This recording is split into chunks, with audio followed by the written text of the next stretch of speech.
I moved to Lisbon to forget them. I moved to start over. My ex-wife Camilla married her new F-guy exactly 3 weeks after our divorce papers were stamped. She called him a visionary. She called him a wealthy venture capitalist. My own son Jamal looked me in the eye and told me that he would be the best man at their wedding because he finally wanted a father figure who understood how to make real money. They thought I was finished. They thought I was just an old, retired electrician with nothing left but a small pension and a broken heart. They were wrong. During their wedding reception, a single guest stood up and said one sentence that made Camilla scream in a way I will never forget. And then, at 2 in the morning, my phone rang. But before I tell you how sweet that revenge tasted, I need to take you back to the moment everything fell apart. My name is Bernard King. I am 74 years old, and for 40 years, I worked as a master electrician. I wired skyscrapers, hospitals, and the very courthouse where my life was just dismantled. If you have ever felt like you gave everything to people who only saw you as a bank account, please hit the like button and subscribe. Let me know in the comments which city you were listening from. I read every single one. The asphalt of the courthouse parking lot was radiating heat that afternoon, but I felt cold, freezing cold. I was holding the keys to the obsidian black Mercedes S-Class, a car I had paid for with overtime shifts and blistered hands. It was the one luxury I had allowed myself in a lifetime of saving. Before I could even unlock the door, a manicured hand with long, crimson fake nails snatched the key fob right out of my grip. It was Camilla. At 65, she was still a striking woman, but the ugliness of her greed had started to seep through her foundation. She dangled the keys in front of my face like she was teasing a dog. "Don't be pathetic, Bernard," she sneered, her voice loud enough for the passing lawyers to hear. "You know the judge awarded the car to me. It goes with the house. And the 60% of the savings. You don't need a luxury sedan to drive to the library, or wherever it is you old men go to waste time." I stood there, my empty hands still hovering in the air. It wasn't about the car. It was about the disrespect. "Camilla," I said, keeping my voice low and steady. "I maintained that engine. I know every bolt in that chassis. You don't even know what kind of fuel it takes." She laughed, a harsh, grating sound. "That is what money is for, Bernard. That is what you never understood. You love getting your hands dirty. You love fixing things. That is why you are small. Preston doesn't fix cars. He buys the dealership. That is the difference between a laborer and a king." Preston.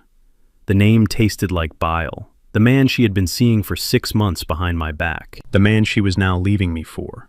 I took a deep breath, fighting the urge to snatch the keys back. I am a logical man. I deal in circuits and currents. If you overload a circuit, it blows. Camilla was overloading me, but I refused to blow. Not here, not in public. "Enjoy the ride, Camilla," I said. "Just remember to change the oil." She rolled her eyes and reached into her designer purse. She pulled out a small plastic card and flicked it at my chest. It bounced off my tie and landed in a puddle of oil on the pavement. "I didn't want you to be stranded," she said with a smirk. "I bought you a bus pass. It has $20 on it. That should get you to whatever cheap motel you are staying at. Consider it a parting gift." I looked down at the bus pass floating in the oil. It was the ultimate insult. After 40 years of marriage, after raising a child, after paying for her surgeries and her vacations and her jewelry, I was worth a $20 bus card. I bent down to pick it up. My knees popped, a reminder of my age. As I straightened up, wiping the oil off the card with a handkerchief, a shadow fell over me. It was Jamal, my son, my 35-year-old boy. He was wearing a suit that was too tight, trying to look like the Wall Street tycoons he saw in movies. He was carrying a box of Camilla's personal items from the car trunk to transfer them to her new life. "Jamal," I said, stepping forward, "I am glad you are here. Maybe we can grab dinner later. I need to figure out my next move." Jamal didn't look at me. He looked at his polished shoes. He shifted the box in his hands, avoiding my eyes. "I can't, Dad," he mumbled. "Preston is taking us to that new steakhouse downtown, the one where steaks cost $300. We are celebrating." "Celebrating?" I asked, feeling a crack in my composure. "Celebrating the end of your parents' marriage?" Jamal finally looked up, and what I saw in his eyes broke me more than the divorce decree. It was pity, mixed with contempt. Look, Dad, let's be real, Jamal said, his voice gaining a sudden, arrogant confidence. You had a good run, you worked hard, but the world has changed. You can't save your way to wealth anymore. Preston is going to teach me about leverage, about crypto, about venture capital. He paused, glancing at his mother who was already sitting in the driver's seat of my Mercedes, revving the engine impatiently. You are a good guy, Dad, Jamal continued, twisting the knife. But you are small time. Preston is a wealthy man, a powerful man. He can open doors for me that you couldn't even unlock. You should be happy for Mom. She finally got the upgrade she deserves. Upgrade. My son called another man an upgrade, to the father who taught him how to throw a baseball, who sat up with him when he had fevers, who paid for the college degree he was currently not using. I looked at Jamal. I saw the weakness in his chin, the hunger for easy money in his eyes. I realized then that I hadn't just lost a wife. I had lost a son long ago. I just hadn't noticed, because I was too busy working to pay for the things they wanted. The horn honked. Jamal, let's go, Camilla yelled from the car. Don't waste your breath. He doesn't understand high finance. He thinks rich means having a savings account. Jamal gave me a quick, dismissive nod. Take care of yourself, Dad. Don't do anything crazy. Maybe get a hobby. He turned his back on me. He walked to the Mercedes, opened the passenger door, and got in. He didn't look back, not once.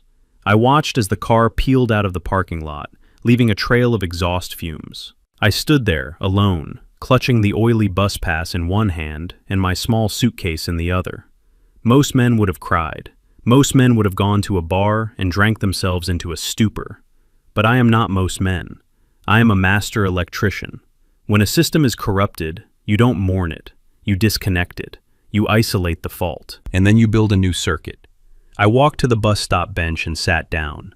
The metal was hot against my back. I took out my phone. My hands were steady. My heart was beating a slow, heavy rhythm of absolute finality. I scrolled through my contacts until I found the number for my broker, Mr. Henderson. He answered on the second ring. Bernard, everything go okay in court? Sell it, I said. My voice was flat, devoid of emotion. Sell what, Bernard? The stocks? Everything, I said. The remaining portfolio, the bonds, the antique collection in storage, the land in Georgia. Everything that isn't cash, turn it into cash.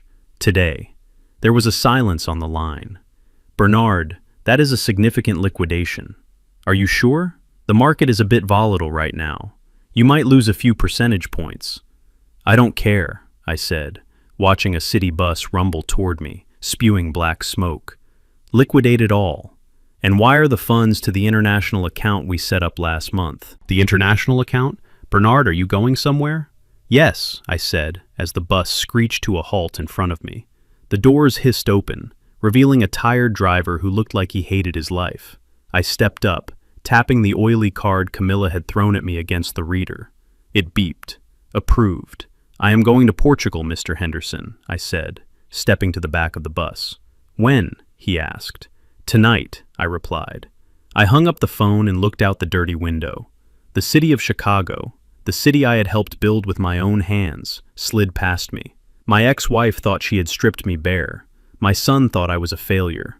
They thought they had taken everything, but they didn't know about the patent. They didn't know about the German energy contract, and they certainly didn't know that by taking the house and the car, they had just anchored themselves to a sinking ship, while I was cutting the rope to float away. Let them have the Mercedes. Let them have the house. I was about to find out just how much leverage Preston really had.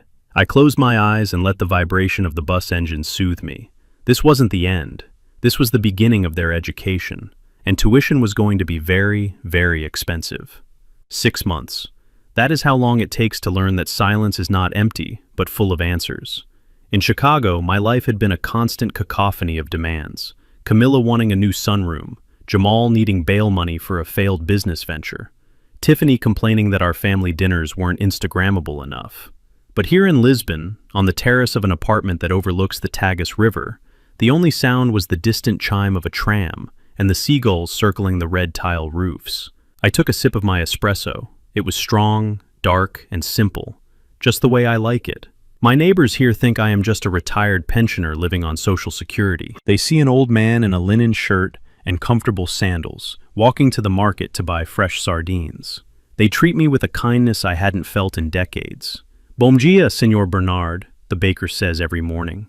They don't know that the man buying a €2 loaf of bread holds the primary patent for the KV400 industrial circuit breaker. They don't know that every time a factory in Berlin powers up its assembly line, or a hospital in Tokyo switches to emergency generators, a fraction of a cent is deposited into an account that Camilla never knew existed. She never asked about my work. To her, I was just a blue-collar worker with dirt under his fingernails. She didn't understand that electricity is a language, and I was one of the few people who knew how to write poetry in it. I had protected that patent, not out of greed, but out of necessity. It was my safety net, and now it was my freedom.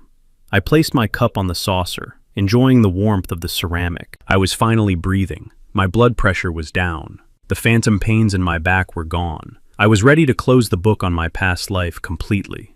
Then, my phone buzzed on the mosaic table. It was a jarring, mechanical sound that seemed to slice through the Portuguese sunlight. I looked at the screen. The name flashing there was Jamal. My thumb hovered over the decline button. I had spoken to him only once since the incident in the parking lot. A brief text message to confirm I had landed safely. He hadn't replied. Why call now? Why disturb the first real peace I had known in 40 years? I am a logical man. Logic dictates that you gather data before you make a decision. So, against my better judgment, I answered. Hello, Jamal, I said. My voice sounded deeper, calmer than he probably remembered. Dad? Is that you? The connection was clear, but his voice sounded tinny, rushed. There was no warmth in it. No, hello, how are you? No happy birthday, even though I had turned 75 last week. Yes, Jamal, it is me. Is everything all right? Yeah, everything is great. Fantastic, actually, he said, but he was speaking too fast. I could hear the clinking of glasses in the background, the murmur of a crowded room. We are at the country club. Preston just bought a round of drinks for the entire members' lounge. I didn't say anything. I let the silence stretch, forcing him to fill it. Anyway, Dad, I am calling because Mom wanted me to tell you. It is official. The wedding is next month. I looked out at the river. A small sailboat was fighting against the current. Next month? I asked. The divorce was finalized 6 months ago. That is a very fast timeline. It is a whirlwind romance, Dad, Jamal said, his voice taking on a defensive edge. When you know, you know. Preston doesn't like to wait. He is a man of action, not like, he makes things happen. I closed my eyes. Even from 4,000 miles away, the comparison stung. Not because I was jealous of Preston, but because my son was so easily seduced by the flash of fool's gold. The venue is the Gold Coast Ballroom, Jamal continued, bragging now. 500 guests, lobster flown in from Maine. It is going to be the event of the decade. Mom is going to look like a queen. That sounds expensive, I said dryly. I hope she has a good prenup. There was a pause, and then a rustling sound. The phone was being moved. Give me that, a female voice hissed. It was Tiffany, my daughter-in-law, the woman who had once refused to eat my birthday cake because she said it was store-bought. Hello, Bernard, she said. Her voice was dripping with that fake sweetness that is more dangerous than acid. We just wanted to make sure you got the message clearly. We are sending an invitation, just for formality. But honestly, you don't need to come. I gripped the phone tighter. Excuse me? Look, let's be realistic, Tiffany laughed. A sound that grated on my nerves. A ticket from Europe is expensive, especially for someone on a fixed income like you. We don't want you to stress about money. And honestly, Preston has invited senators, CEOs, people from the Forbes list. It might be awkward for you. We don't want you to feel out of place in your old suits. I looked down at my shirt. It was made of Egyptian cotton, tailored by a man in Lisbon who used to dress royalty. But to Tiffany, value was only found in logos, not quality. So, you are calling to uninvite me? I asked, keeping my tone even. We are calling to save you the embarrassment, she corrected, and to let you know that you have been replaced. Preston is going to walk Jamal down the aisle when he renews his vows with me next year. He is going to be the grandfather to our future kids. He is the patriarch now. We just thought you should know so you don't show up and make a scene. She didn't wait for a response. I heard her laugh again, a nervous, high-pitched sound, before the line went dead. I slowly lowered the phone to the table. The sun was still shining, the river was still flowing, but the temperature in my world had dropped 10 degrees. Replaced, embarrassment, fixed income. I sat there for a long time, analyzing the conversation. I replayed their words in my head, stripping away the insults to find the data underneath. As an engineer, you learn that noise is often a distraction from the signal. Tiffany and Jamal were making a lot of noise. They were bragging, posturing, insulting. But why? If they were truly happy, if Preston was truly this billionaire savior, why call me? Why go out of their way to tell me not to come? If I was so insignificant, so poor, so past it, why did I still occupy enough real estate in their minds to warrant an international call? I tapped my finger on the table. 1 tap, 2 taps, 3 taps. Fear. That was the signal hidden in the noise. They were afraid. Tiffany's laugh was too loud. Jamal's praise of Preston was too frantic. They sounded like people trying to convince themselves, not me. And then a thought struck me. A cold, hard realization that made me sit up straight. Preston, the venture capitalist, the man who appeared out of nowhere, the man who was spending money like water. I thought about the house Camilla had taken. I thought about the joint accounts she had drained. And then I remembered something else. A small, seemingly insignificant detail from the divorce proceedings. A safety deposit box at the downtown bank. It was in my name, but I had given Camilla access years ago. I had assumed she cleared it out along with everything else. But what if she hadn't? What if she couldn't? And more importantly, I remembered a clause in the property deed of our old house. A mechanic's lien I had placed on the property myself 20 years ago when I rewired the entire estate to industrial standards. It was a technicality, a way to protect the asset in case of a lawsuit against my business. I had never removed it. If Preston was trying to leverage the house for loans, if he was trying to refinance to pay for this event of the decade, that lien would pop up. It would require my signature to clear. But they hadn't asked for my signature, which meant one of two things. Either they didn't know about it yet, or they had forged it. I looked at my phone again. "You don't need to come," Tiffany had said. "We don't want you to make a scene." They weren't afraid of me being poor. They were afraid of me being present. I stood up.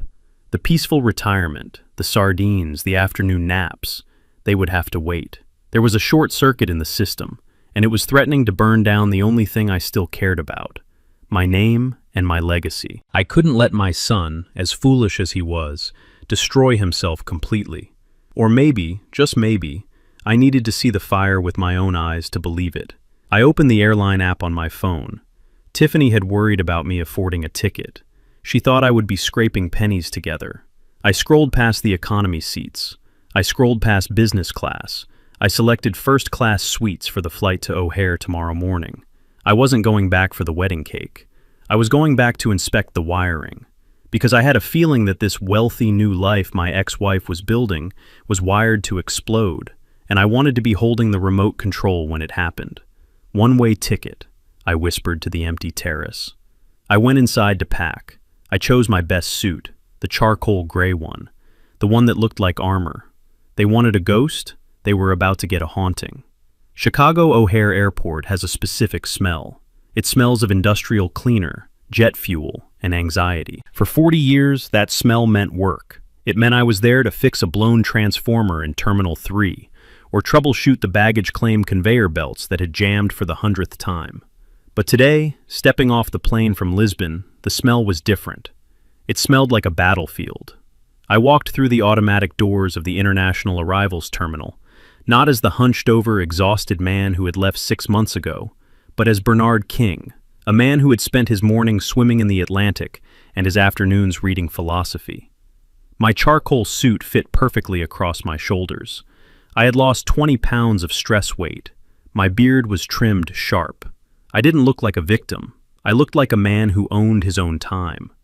I was heading toward the taxi stand, pulling my leather carry-on bag, when a commotion near the VIP pickup area caught my attention. Usually, I would ignore it. Noise is just inefficiency escaping from a system. But then I heard a voice I knew better than my own heartbeat. A voice that used to whisper goodnight to me, but lately had only screamed about my inadequacy. Camilla. I stopped behind a concrete pillar, partially obscured by a group of tourists arguing over a map. I adjusted my sunglasses. I needed to see the enemy before the enemy saw me. There she was, my ex-wife. She was standing on the curb, surrounded by 3 large suitcases that looked brand new. She was wearing a white fur coat, even though it was only October. She looked frantic, constantly checking her reflection in a compact mirror, smoothing her hair, adjusting her diamond earrings. She looked like a woman trying very hard to convince the world she was happy. And then, the cavalcade arrived. It wasn't just one car, it was a production. 3 black SUVs flanked a gleaming silver Bentley Flying Spur. The cars screeched to a halt with a dramatic flair that was entirely unnecessary for an airport pickup. A driver in a uniform jumped out to open the back door of the Bentley, and out stepped Preston. He looked exactly like his photos on social media. Too much tan, teeth that were blindingly white, and a suit that cost more than my first house. He threw his arms open wide, playing to an audience of nobody. "My queen!" he bellowed. His voice boomed, echoing off the concrete overhang. Chicago is not the same without its brightest star. Camilla squealed like a teenager and ran into his arms. I watched them embrace. It looked rehearsed.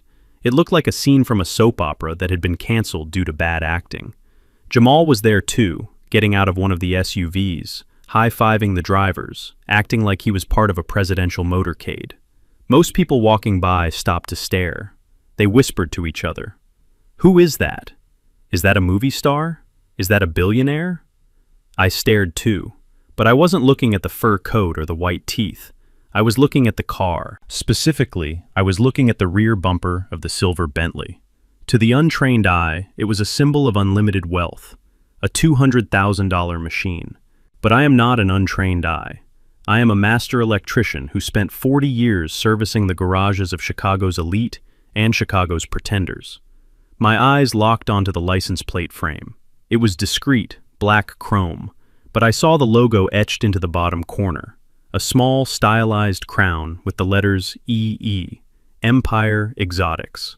A cold smirk touched my lips. Empire Exotics wasn't a dealership. It was a high-end rental agency on the South Side. I knew them well because I had rewired their security system 3 years ago after they had a series of thefts. I knew their inventory. I knew their rates. And I knew that they specialized in renting luxury vehicles to music video producers and influencers who needed to look rich for exactly 24 hours. Real billionaires don't rent cars with rental agency frames. Real billionaires have drivers who own the cars, or they have private plates. Preston Sterling, the venture capitalist who was supposedly reshaping the economy, was picking up his bride in a rental that cost $1,200 a day. I watched as the driver loaded Camilla's bags. I noticed the trunk didn't close automatically. The driver had to push it down firmly. That meant the hydraulic latch was failing. It was a maintenance issue Empire Exotics hadn't fixed yet. Preston wasn't buying the world. He was renting it by the hour. As they peeled away, tires chirping, leaving a cloud of exhaust, I finally moved. I walked to the taxi line, my mind racing. A rental car is not a crime. Maybe his own car was in the shop. Maybe he liked the variety. But coupled with Jamal's desperate phone call, it was a red flag the size of a billboard. "Driver," I said as I slid into the back of a yellow cab, "take me to First National Bank on Dearborn Street." I didn't go to my hotel. I didn't go to get food. I went straight to the money. First National was a cathedral of marble and brass. It was where I had banked for 30 years. It was where I had deposited my first paycheck as an apprentice. It was where I had signed the mortgage for the house that Camilla now called her own. I walked in, the cool air conditioning hitting my face. The security guard, old Mike, looked up from his desk. His eyes widened when he saw me. "Mr. King? Is that you? You look different. You look 10 years younger, man." "Travel agrees with me, Mike," I said, shaking his hand. "Is Arthur in?" "Mr. Henderson?" "Yeah, he is in his office. Go on back. He has been asking about you." I knocked on the heavy oak door of the branch manager's office. Arthur Henderson, a man I had known since we played high school football together, looked up from his computer. He dropped his pen. "Bernard!" he exclaimed, coming around the desk to hug me. I thought you were gone for good.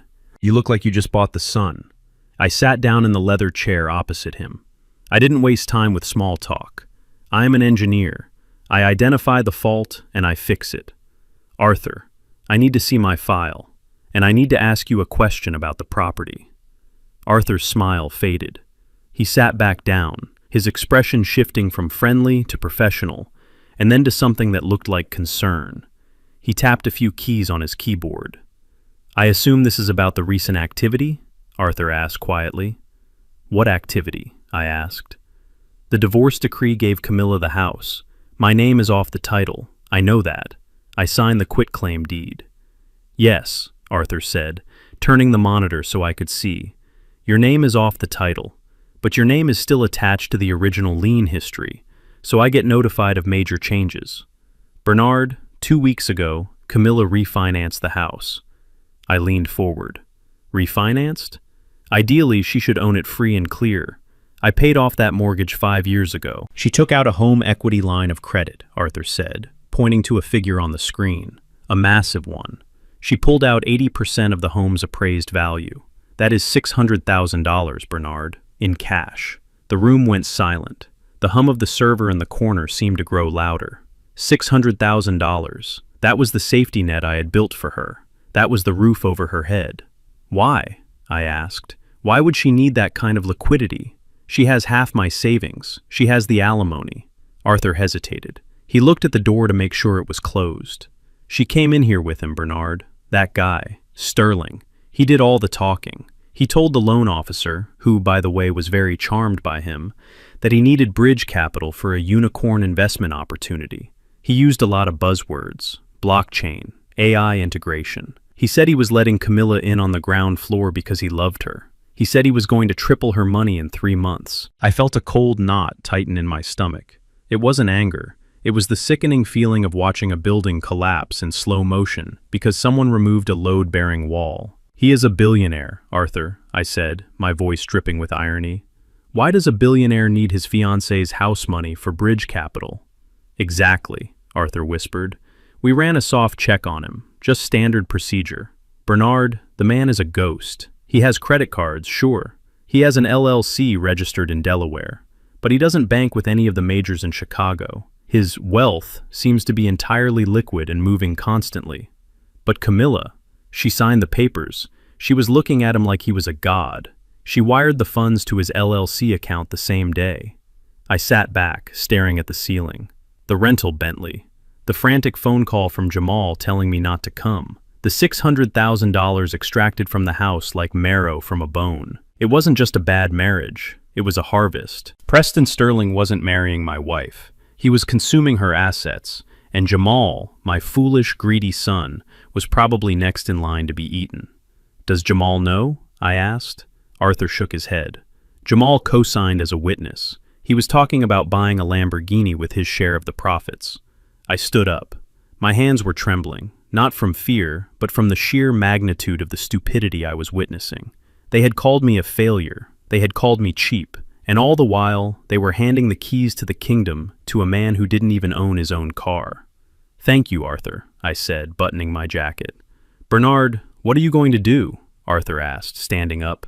It is legal. She signed it willingly. You can't stop it. I walked to the door and looked back. The old Bernard would have rushed to her house, begged her to stop, screamed at her until she listened. The old Bernard would have tried to save her from herself. But the old Bernard was dead. He died in that parking lot when she threw a bus pass at him. I am not going to stop it, Arthur, I said, my voice cold and steady. I am just going to make sure that when the lights go out, I am the only one holding a flashlight. I walked out of the bank and into the Chicago wind. It cut through my suit, but I didn't feel it. I had a wedding to prepare for, and I needed to make sure I had a front row seat when the check finally came due. My phone buzzed in my pocket, a text from Tiffany. Reminder, the rehearsal dinner is for wedding party only. Don't embarrass us by showing up. I looked at the message and typed a reply. Understood. I will just be a spectator. I hit send. A spectator. Yes, that is exactly what I would be. A spectator at an execution. But first, I had one more stop to make. I needed to visit the one place Preston Sterling would never expect me to go. I needed to visit the rental car agency, because if I knew Empire Exotics, they kept detailed records of who drove their cars, and more importantly, whose credit card was actually on file. I raised my hand for a taxi. The game had just changed. They were playing checkers with money they didn't have. I was about to play chess with the truth. And the truth, as I have learned in 74 years of life, is the only thing that never devalues. The Gilded Horn is the kind of restaurant where the lighting is intentionally dim, the menus have no prices, and the waiters look down on you if you ask what the soup of the day is. It is a temple of excess in the heart of Chicago, a place where people go not to eat, but to be seen eating. I walked in 5 minutes late. I had spent the afternoon watching my ex-wife's house from a coffee shop across the street, observing a moving truck take away the last of the furniture I had built with my own hands. Now, I was ready to see the people who were spending the proceeds. The maitre d', a young man with slicked back hair and a sneer practiced in a mirror, tried to stop me. "Do you have a reservation, sir?" he asked, his eyes scanning my suit, looking for a reason to turn me away. "I am with the Sterling party," I said, my voice calm and authoritative. His face changed instantly. "Ah, Mr. Sterling, the VIP room, right this way." He led me through the main dining room, past tables of politicians and athletes, to a semi-private alcove in the back. They were already seated, Camilla looking like a disco ball in a sequin dress that was far too young for her, Jamal nervously nursing a scotch, Tiffany scrolling through her phone, ignoring everyone, and Preston.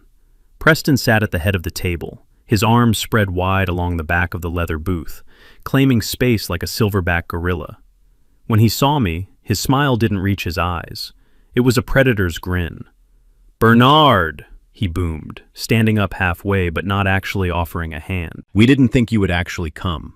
We thought the flight might be too much for your constitution." I pulled out the empty chair opposite him. "My constitution is fine, Preston. I survived 40 Chicago winters working on power lines. A first-class flight is hardly a challenge." Tiffany looked up from her phone. Her eyes raked over my charcoal suit, the one I had bought from the tailor in Lisbon who dresses Portuguese diplomats. She wrinkled her nose. "Is that what you were wearing to the wedding, Bernard?" she asked, her voice loud enough to turn heads at the next table. "It looks a bit boxy. Did you pick it up at a discount outlet? We really wanted this to be a black tie affair. We don't want you looking like the help." I smoothed the lapel of my jacket. The fabric was Super 150S wool, soft as butter. It cost more than her first car. "It is custom made," said softly.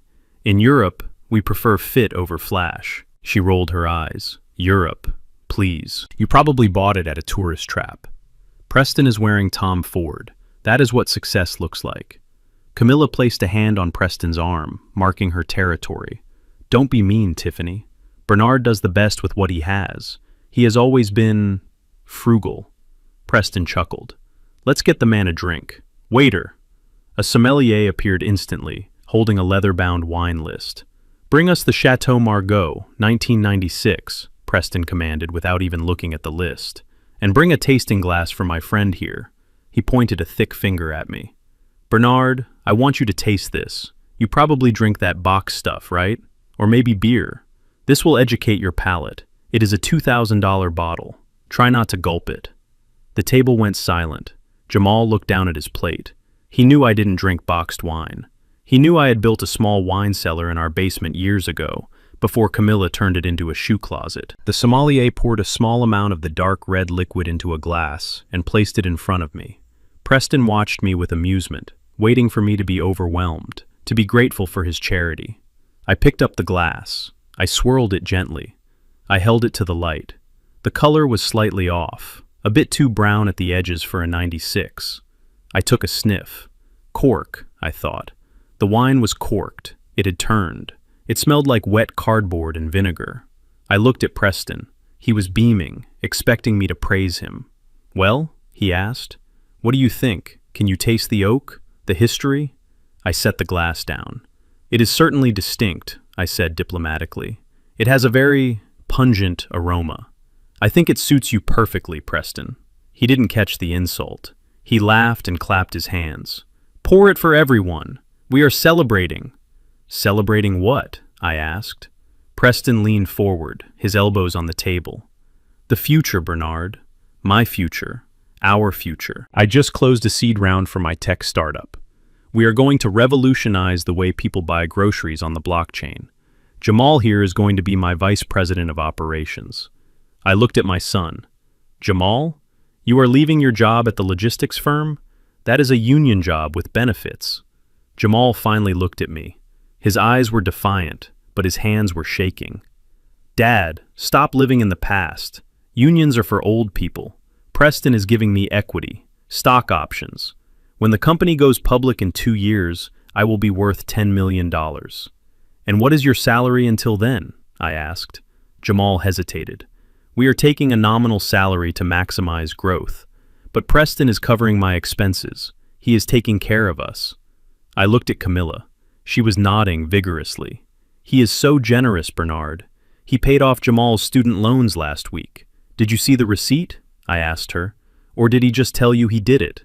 Bernard! Camilla snapped. Why do you always have to be so negative? Why can't you just be happy that our son finally has a father figure who knows how to win? The words hung in the air like smoke. A father figure. Jamal cleared his throat. He reached into his jacket pocket and pulled out a small velvet box. He didn't open it, he just held it. Actually, Dad, there is something I need to tell you, Jamal said. Go on, son, Preston encouraged him, leaning back and taking a sip of the spoiled wine. He grimaced slightly but didn't say anything, too proud to admit he had ordered vinegar. Jamal took a deep breath. Dad, about the wedding. We talked about it. And, well, usually the father of the groom stands next to the groom. But what? I asked, my voice dropping to a whisper. But Preston is the one who made this wedding possible, Jamal said, the words rushing out. He paid for the venue. He paid for the honeymoon. He has been more of a father to me in 6 months than you were in 30 years. You taught me how to save pennies. You taught me how to make millions. Jamal looked at Preston, seeking approval. So, Jamal continued, I asked Preston to be my best man, and to stand in the father's place during the ceremony. He will give the toast. He will sign the registry. And where do I stand? I asked. Tiffany chimed in, smiling cruelly. You are a guest, Bernard. We have a table for you near the back, next to Great Aunt Martha. You know, the deaf one. We didn't want you to feel pressured to make a speech. We know you aren't very articulate. I looked at the 4 of them. My ex-wife, who sold our memories for a rental car ride. My daughter-in-law, who measured human worth in Instagram likes. My son, who was trading his dignity for stock options in a company that didn't exist. And Preston, the conductor of this train wreck, drinking rotten wine and thinking it was nectar. I felt a strange sensation in my chest. It wasn't pain. It was relief. The final tether had been cut. I was free. I stood up slowly. I buttoned my jacket. I understand, I said. Preston laughed. No hard feelings, old sport. It is just business, evolution, survival of the fittest. I picked up my water glass. To the groom, I said, looking at Jamal, may your equity be as real as your loyalty. I turned to Preston. And to the new patriarch, I hope your wallet is as thick as your mouth, Preston, because carrying this family is heavier than it looks. Preston's smile faltered for a second. What is that supposed to mean? It means, enjoy the dinner, I said. I have an early flight to catch, or at least, that is what I am telling myself. I turned and walked away. I didn't look back. I could feel their eyes on me. I could hear Tiffany whispering, God, he is so bitter. I walked past the open kitchen, past the wine cellar, and stopped at the host stand near the front door. I waited. I wasn't leaving just yet. I pretended to check my coat, lingering in the shadows of the foyer. Through the glass partition, I watched the waiter approach their table with the bill. It was a black leather folder. Preston snatched it up with a flourish, not even checking the total. He pulled out a black metal credit card and tossed it onto the tray like a throwing star. I counted the seconds. 1, 2, 3. The waiter walked to the terminal at the side station. He swiped the card. He frowned. He wiped the strip on his apron and swiped it again. He tapped the screen. He walked back to the table. He leaned down and whispered something to Preston. Preston laughed loudly, waving his hand. He said something that looked like, try it again. The waiter went back, swiped again. Then he picked up the phone next to the register. He spoke for a moment, then hung up. He walked back to the table, this time without the folder. I saw Preston's face change. The red flush started at his neck and crept up to his hairline. He patted his pockets. He pulled out another card, a blue one. He gave it to the waiter. The waiter returned to the terminal. Swipe. Pause. Shake head. I saw Camilla reach into her purse. She pulled out a card, but Preston stopped her. He grabbed her wrist. He was arguing with the waiter now. I could see his gestures getting wilder. He was pointing at his suit, pointing at the table, probably screaming, "Do you know who I am?" The manager began to walk over. That was all I needed to see. The first crack in the dam. The water was starting to leak through. I pushed open the heavy front door and stepped out into the cool Chicago night. The air tasted sweet. "Hey, buddy," a valet called out. "You need your car?" "No," I said, flagging down a passing taxi. "I don't have a car. I have a bus pass, and it is the most valuable thing in the world right now because it is paid for." As the taxi pulled away, I looked back at the restaurant. Through the window, I saw Preston standing up, red-faced, while Jamal frantically searched his own empty pockets. The dinner was on them, but the real bill? The real bill was coming tomorrow, and the interest rate was going to be deadly. The wind off Lake Michigan in October cuts through you like a knife. But on the deck of the yacht Preston had chartered, the cold was the only honest thing present. The vessel was named the Golden Horizon, 120 feet of fiberglass and vanity bobbing in the dark water. It was impressive, I will admit. Waiters in white tuxedos circulated with trays of caviar that looked like buckshot, and a jazz quartet played softly in the corner, fighting a losing battle against the wind. I stood by the railing, clutching a glass of sparkling water. I watched the city skyline drift by, the lights of Chicago shimmering like distant stars. It was the city I had helped power, grid by grid, wire by wire. Now, I felt like a stranger floating past it. Tiffany had made it clear that my presence was tolerated, not desired. She had placed me at a small, high-top table near the stern, away from the heat lamps and the VIP seating. But from my vantage point in the shadows, I could see everything. I was the safety inspector looking at a building that was about to be condemned. The center of gravity, as always, was Preston. He was holding court near the bow, surrounded by a group of men who looked hungry. Not hungry for food, but for the kind of easy money that ruins lives. Jamal was right next to him, practically vibrating with excitement. My son looked like a child who had been invited to the grown-ups table for the first time, unaware that he was actually on the menu. I moved closer, keeping to the edge of the crowd. I wanted to hear the pitch. "Gentlemen," Preston's voice carried over the wind, loud and confident. "The banking system is a dinosaur. It is slow. It is regulated by people who want to keep you poor. What I am offering you is not just an investment. It is an exit strategy from the Matrix." He pulled out his phone and tapped the screen. A graph appeared, a jagged green line shooting upward toward infinity. "We call it Liberty Coin," Preston said, his eyes gleaming. "It is backed by lithium deposits in South America that my firm has exclusive rights to. We are talking about 300% returns in the first quarter, conservative estimates." I watched Jamal's face. He was staring at the phone screen with a mixture of awe and greed. He wasn't asking about the mining permits. He wasn't asking about the blockchain auditing. He was just seeing the imaginary zeros adding up in his bank account. "I'm in," one of the guests said. A man I recognized as a local car dealership owner. "Put me down for 50. 50,000, Preston laughed, a dismissive sound. "That is a good starter position, Mike, but the real tier begins at 200. That is where you get the founder's equity." "I'll do 200, Jamal blurted out. My heart stopped. $200,000. That was everything. That was the money from the house refinance. That was the money Camilla needed to live on when this house of cards collapsed. Preston clapped a hand on Jamal's shoulder, squeezing it tight. "That is my boy. That is vision. You see, gentlemen, this young man understands the future. He is not afraid to pull the trigger. I wanted to step in. I wanted to grab Jamal by the lapels and shake him until his teeth rattled. I wanted to scream that lithium rights are public record, and if Preston really had them, he wouldn't be pitching to car dealers on a rental boat in Chicago. He would be on Wall Street. But I knew Jamal wouldn't listen. He was drunk on the proximity to power. To intervene now would only make me the villain in their success story. Then, the sliding glass doors of the main cabin opened, and Camilla stepped out. If Preston was the king of this delusion, Camilla was the queen. She was wearing a silver gown that hugged curves she had maintained with expensive surgeries. But what caught the light wasn't the dress. It was the necklace. It was a cascading waterfall of diamonds, wrapping around her neck and dripping down toward her chest. It was massive, ostentatious. It had to be 50 carats comfortably. Preston left the circle of men and walked over to her, taking her hand and kissing it. "And here is the inspiration for it all," he announced. "My beautiful bride, wearing the Sterling family diamonds. These stones have been in my vault for generations." The crowd oohed and awed. Tiffany rushed over, snapping photos with her phone, the flash blinding in the dark. "Oh my God, Camilla, you look like royalty," Tiffany squealed. "Those are insane." Camilla touched the stones at her throat, her face flushed with pride. She looked at me, spotting me in the shadows. She lifted her chin, a gesture of pure defiance.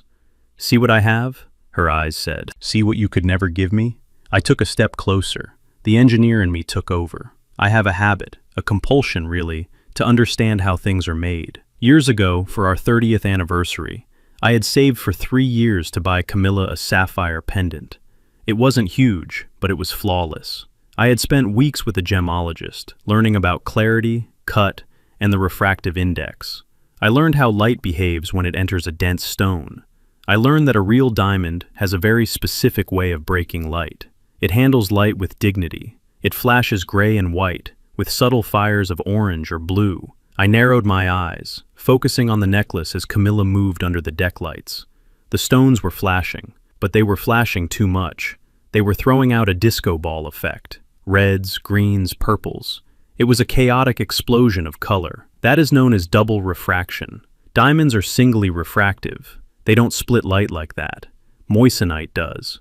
Cubic zirconia does. High-end lead glass does. I felt a cold smile touch my lips. The Sterling family diamonds, stones that had been in his vault for generations. It was a lie. A physical, provable lie hanging right around my ex-wife's neck. If the diamonds were fake, the lithium mines were fake. The coin was fake. The man was fake. I looked at Preston. He was basking in the adoration, his arm around Camilla's waist. He looked invincible. But I saw the sweat on his upper lip, despite the freezing wind. I saw the way his eyes darted around the perimeter, constantly scanning, constantly checking. He wasn't a billionaire relaxing on his yacht. He was a fugitive hiding in plain sight. I reached into my pocket and pulled out my phone. I didn't raise it high. I held it at chest level, pretending to check a message. "Hey, Preston," I called out, my voice cutting through the chatter. He looked over, annoyed at the interruption. "What is it, Bernard?" "I just wanted to say," I continued, stepping into the light, "that is a magnificent setting. It reminds me of the pieces they sell on the Miracle Mile." Preston stiffened. His smile froze. For a split second, the mask slipped. He knew that I knew. He saw the calculation in my eyes. "Thank you, Bernard," he said curtly. "Now if you will excuse us." He turned Camilla away, shielding her from me, shielding the lie from the only person on the boat who knew how to use a jeweler's loop. But it was too late. I had the shot. I looked down at my screen. The image was crisp. Preston's face was illuminated by the deck lights, clear as day. I opened my encrypted messaging app. I scrolled down to a contact saved as Frank the Shark. Frank was an old friend from the neighborhood. We used to play chess in the park on Sundays. Frank was also a senior fraud investigator for one of the largest insurance underwriters in the Midwest. He spent his days hunting down people who faked their own deaths or burned down their own warehouses. He had a database that the FBI would be jealous of. I attached the photo. I typed a simple message. "Frank, do me a favor. Run facial recognition on this guy. Goes by Preston Sterling. Claims to be VC. I think he is wearing glass and selling fog. Let me know what hits." I pressed send. The little circle spun for a second, then turned into a check mark. Sent. I looked up. Jamal was shaking hands with Preston, sealing the deal on the $200,000 investment. Camilla was laughing, touching her fake diamonds, oblivious to the fact that she was wearing a symbol of her own bankruptcy. I finished my sparkling water. It tasted flat. I had done my part. I had gathered the data. Now, I just had to wait for the lab results. As I walked toward the gangplank to leave the party early, Tiffany blocked my path. She had a glass of champagne in her hand and a smirk on her face. "Leaving so soon, Bernard?" she asked. "It must be hard, seeing what a real provider looks like." I looked at her. I looked at the yacht that wasn't theirs. I looked at the jewelry that wasn't real. And I looked at the son I had lost to this illusion. "It is educational, Tiffany," I said quietly. "I am learning a lot tonight." "About what? Being second best?" "No," I said, stepping around her. "About the cost of tuition." I walked down the ramp onto the solid concrete of the dock. The ground beneath my feet felt good, stable, real. Behind me, the yacht party continued, a floating bubble of lies drifting on a dark, cold lake. My phone buzzed in my pocket, a reply from Frank. On it, "Give me 24 hours. If he is who I think he is, you might want to stay clear of the blast radius." I buttoned my coat against the wind. I wasn't going to stay clear. I was going to be right in the center of it. Because when this bomb went off, I needed to make sure the debris didn't bury the only thing I had left to save, my own dignity. The countdown had begun. It was 11 o'clock at night when the knock came. It wasn't a polite tap. It was a rhythmic, impatient pounding that shook the heavy door of my hotel room. I had been sitting in the armchair by the window, reading a report on industrial surplus value, trying to distract myself from the image of my ex-wife wearing a necklace made of glass. I knew who was at the door before I even opened it. There is a specific cadence to desperation, and my son Jamal had been broadcasting it for 2 days. I opened the door. Jamal stood in the hallway, bathed in the yellow fluorescent light. He looked terrible. His tie was loosened, hanging askew like a noose he had failed to tighten properly. His eyes were bloodshot, and there was a sheen of sweat on his forehead despite the air-conditioned chill of the hotel. He didn't say hello. He didn't ask if I was busy. He simply pushed past me into the room, bringing with him the smell of stale scotch and expensive cologne. I closed the door gently. I watched him pace the small, carpeted area between the bed and the desk.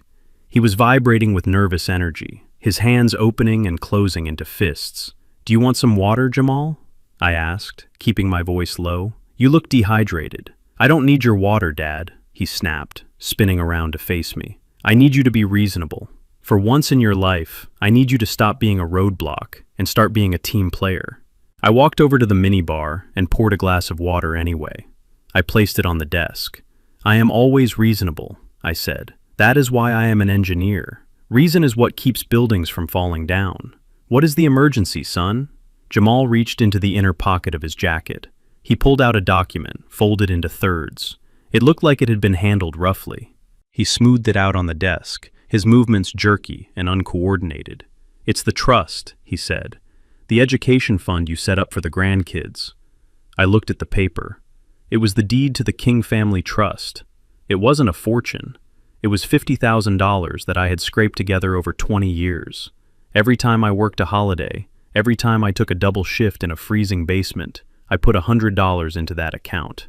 It was meant to ensure that if Jamal ever had children, they wouldn't have to start at zero like I did. "What about it?" I asked. "It is sitting in a conservative bond index. It is safe." "That is the problem," Jamal shouted, throwing his hands up. "It is safe. It is stagnant. It is making 3% a year, Dad. 3%. Inflation is eating it alive." "And let me guess," I said, leaning against the wall. "Preston has a better idea?" Jamal's eyes lit up with that fanatical gleam I had seen on the yacht. "Yes." Preston looked at the portfolio. "He laughed, Dad. He actually laughed. He said it was money under a mattress. He wants to move it into his liquidity pool. He can guarantee 15% monthly returns. He wants to manage it for us, for free, because he cares about the family legacy." I felt a sharp pain in my chest. It wasn't a heart attack. It was the heartbreak of realizing that my son wasn't just a victim. He was a willing accomplice to his own destruction. He was willing to take the only pure thing I had created, a safety net for unborn children, and feed it to a wolf. "So you were here to get me to sign over the trustee rights?" I asked. "I am here to get you to sign the release," Jamal corrected. "Preston needs full authorization to move the principal, tonight. The market opens in Tokyo in 3 hours, and he wants to position the capital before the morning bell." "And if I refuse?" I asked. Jamal stopped pacing. He looked at me, and for the first time, I saw something truly dark in his face. It was the look of a man who had burned so many bridges, he had no choice but to jump into the fire. "Don't make this ugly, Dad," he said, his voice dropping to a menace. "Preston has lawyers, powerful lawyers. If you claim to be managing this money, but you are mismanaging it by letting it stagnate, that is a breach of fiduciary duty. We can sue you. We can have you declared incompetent." Preston said he could have a competency hearing scheduled by Monday.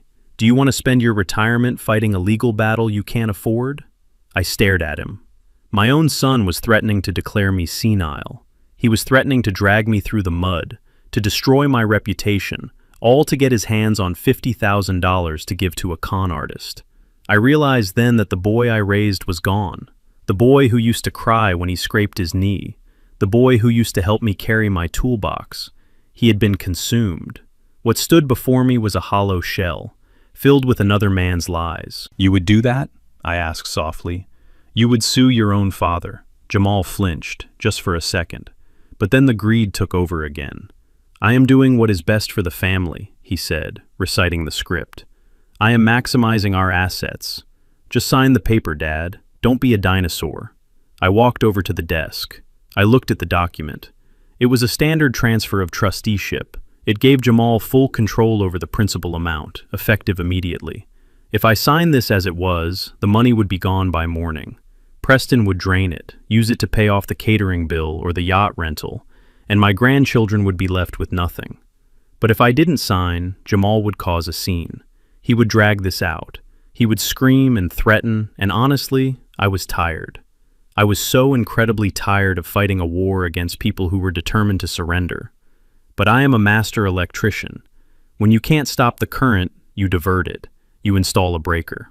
"Okay," I said. I picked up a pen from the hotel desk. Jamal let out a breath he had been holding. "Thank God, finally. You are making the right choice." I put the tip of the pen to the paper, but I didn't sign at the bottom. Not yet. "I'm going to add a small annotation," I said casually. "Just for my own records, to show that I acted in good faith." "Whatever," Jamal said, checking his watch. "Just hurry up." I found the clause regarding the disbursement of funds. In clear, block letters, I crossed out "immediate access" and wrote in the margin, "Funds to remain frozen in escrow until the named beneficiary reaches the age of 18 years. Transfer of management authorized only under these conditions." It was a restrictive covenant. It meant that even if Jamal became the trustee, he couldn't touch the principal. He could move it to Preston's fund if he wanted, but the bank wouldn't release the cash to them. It would just sit there, locked tight, until a child who didn't exist yet became an adult. I signed my name at the bottom with a flourish.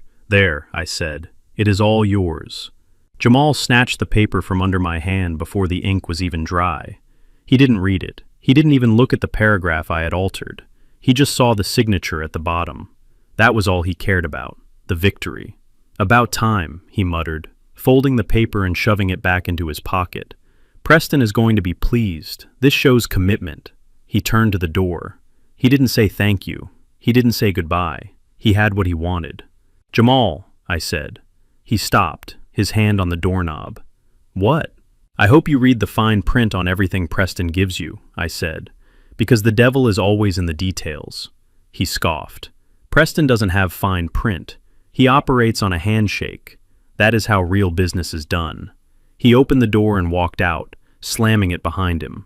I stood alone in the silence of the hotel room. I walked over to the window and looked down at the street. I watched as my son ran out of the hotel entrance, jumped into a waiting cab, and sped off into the night. He was rushing to deliver a locked box to a thief who didn't have the key. I felt a profound sense of sadness, but no regret. I had saved the money. I had protected the future, but I had lost the present. My son was gone. He was driving toward a cliff, pressing the accelerator to the floor, convinced he was learning how to fly. I went back to the armchair and picked up my report. The dossier from Frank was waiting. I turned the page. Attached was a photocopy of a police report from Florida, dated 3 years ago. The mugshot was grainy, but the face was unmistakable.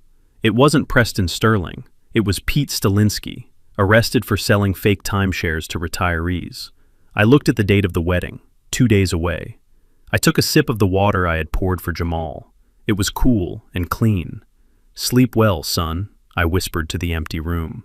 "You are going to need your rest, because when you wake up, the nightmare is going to be very, very real." The Gold Coast ballroom had been transformed into a botanical garden. It was a spectacle of excess that bordered on the obscene. Thousands of white orchids, likely flown in from Thailand that very morning, hung from the ceiling in cascading waterfalls. The scent was so thick it felt like walking into a perfume factory. A 20-piece symphony orchestra sat on a raised platform, playing Mozart with a precision that cost $500 an hour per musician. Everything about the room screamed wealth. Everything about it was designed to say, "Look at us. Look at how much we have. Look at how far we have risen." But I am an engineer. I don't look at the decoration. I look at the structure. I looked at the floor and saw that the heavy floral arrangements were blocking the fire exits. I looked at the lighting rig and saw that the cables were taped down haphazardly, a lawsuit waiting to happen. And I looked at the people, my family, and saw a foundation that was already crumbling into dust. I stood at the entrance, holding my invitation. A young usher with a clipboard looked at my name, then looked at me, then looked down at his list again. He hesitated, his face flushed with second-hand embarrassment. "Mr. King," he said softly. Right this way." He didn't lead me to the front, where the family usually sits. He didn't lead me to the middle, where the friends and colleagues were chatting. He walked me past the ice sculptures, past the chocolate fountains, past the rows of velvet chairs reserved for the people Preston was trying to impress.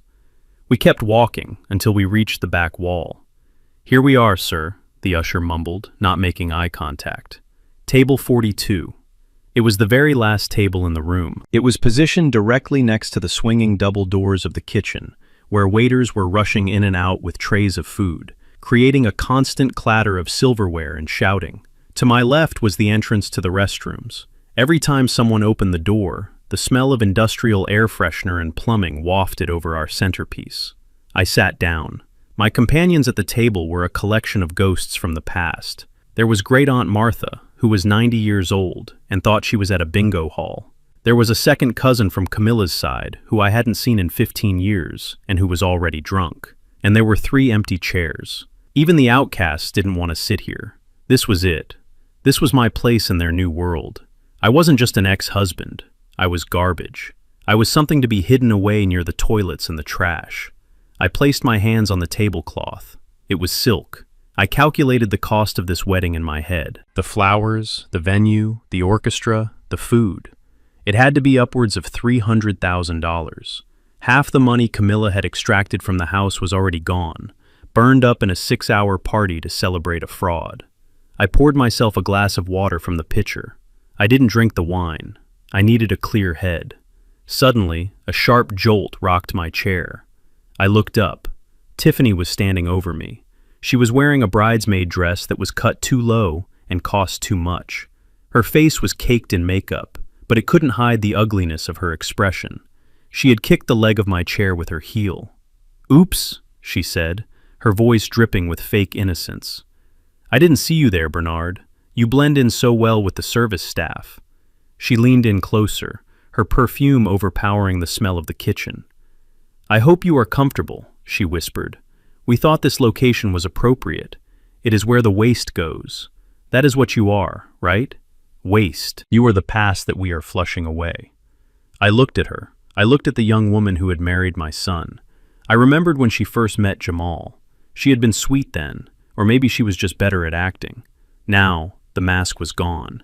She was a scavenger bird, picking at the bones of a kill she didn't make. "You look lovely, Tiffany," I said calmly. "Enjoy the music. It is expensive." She sneered. "Don't worry about the cost. Preston has it covered. He has more money in his couch cushions than you made in your entire life." She turned on her heel and strutted away, swaying her hips, eager to get back to the cameras and the attention. I watched her go. I felt a strange sense of pity. She thought she was winning. She thought kicking an old man's chair made her powerful. She didn't know that she was standing on a trap door, and I was holding the lever. I turned my attention to the front of the room. The ceremony was about to begin. Preston stood at the altar. He was wearing a white tuxedo jacket with black lapels. He looked like a game show host from the 1970s. To the rest of the room, he probably looked confident. He was smiling, waving to people, shaking hands. But I pulled out my glasses. I put them on. I focused. Preston was melting. Even though the ballroom was kept at a crisp 68 degrees, beads of sweat were rolling down his forehead. His collar was wet. He kept wiping his palms on his trousers, and he couldn't stop moving. He shifted his weight from foot to foot. He adjusted his tie. He touched his cufflinks. But the biggest tell was the phone.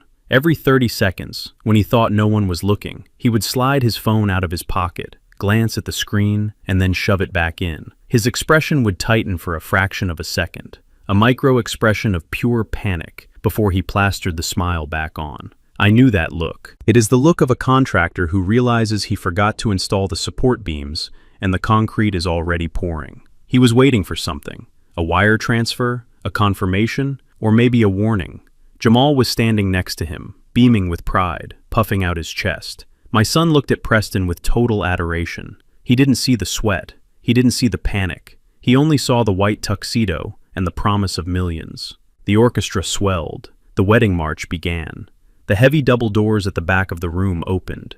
Everyone stood up. Everyone turned to look. Camilla appeared. She was wearing a dress that must have cost $20,000. It was encrusted with crystals. She had a tiara on her head. She looked beautiful, in a way, but she also looked terrifying. Her smile was fixed, rigid. She walked down the aisle, clutching a bouquet of white roses so tightly her knuckles were white. She walked past me without a glance. She didn't see the man who had loved her when she had nothing. She only saw the altar. She only saw the pot of gold at the end of the rainbow. As she reached the front, Preston stepped down to meet her. He took her hand. I saw him lean in and whisper something in her ear. From the distance, it looked romantic. The guests sighed. Aunt Martha next to me clapped her hands and said, "Oh, true love." But I read lips. I have had to communicate with crew members across noisy construction sites for 40 years. I watched Preston's mouth move. He didn't say, "You look beautiful." He didn't say, "I love you." He said, "Did the wire clear yet?" Camilla's smile didn't waver, but her eyes widened slightly. She whispered back, "I don't know. I gave you the confirmation code." Preston nodded, a jerky, nervous motion. He patted her hand, but his eyes went back to his pocket, back to the phone hidden in his jacket. I sat back in my chair. The puzzle pieces were locking into place. The rental car, the fake diamonds, the desperate need for cash, and now the panic at the altar. Preston wasn't just a con man. He was a desperate con man. He was running a Ponzi scheme that was collapsing in real time. He needed Camilla's money not to invest, but to pay off someone else. Maybe the venue, maybe the caterers, or maybe a shark more dangerous than a loan officer. I looked around the room at the 500 guests. Senators, business owners, my own family. They were all watching a fairy tale. I was the only one watching a heist. The officiant began to speak. "Dearly beloved, we are gathered here today." I reached into the inside pocket of my suit.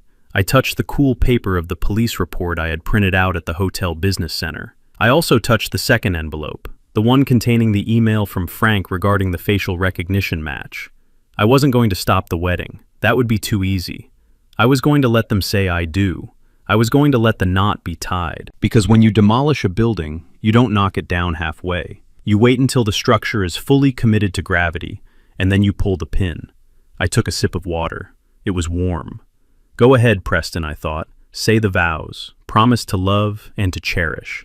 Because the only thing you are going to be cherishing tonight is the right to remain silent. Tiffany turned around from the front row and glared at me, making sure I was staying in my place. I raised my glass to her and smiled. She had no idea. None of them did. The man at the table by the toilet was about to become the most important person in the room. The ceremony reached its crescendo under the crystal chandeliers. The officiant, a man with a booming voice that sounded like he was narrating a movie trailer, asked the question that seals a fate. "Do you, Preston Sterling, take this woman to be your lawfully wedded wife? To have and to hold, in sickness and in health, in poverty and in wealth?" Preston didn't answer immediately. I saw his throat bob as he swallowed. He was looking out at the audience, his eyes darting back and forth, scanning the room like a man looking for the nearest fire exit. He took a breath that shuddered in his chest. "I do," he said. But he didn't stop there. He turned to Camilla, grabbing both her hands. The sweat was now visible on his upper lip, glistening under the stage lights. He needed to sell this. He needed to perform. "Camilla," he announced, his voice projecting to the back of the room where I sat next to the kitchen door. "I don't just promise to be your husband. I promise to be your kingdom. I promise that from this day forward, you will never know want. You will never know limits. I will take you to the heights of the world, where you belong. You are not just marrying a man. You are marrying a destiny." The crowd gasped. A few women dabbed at their eyes with handkerchiefs. My Aunt Martha, who was halfway through a bread roll she had smuggled in her purse, sighed loudly. "Oh, isn't that romantic? He speaks like a poet." I leaned back in my chair. He didn't speak like a poet. He spoke like a politician trying to get elected before a scandal broke. I had heard similar speeches before. I heard them from contractors who promised to finish a job under budget and ahead of schedule, right before they disappeared with the deposit money. It was the language of overcompensation.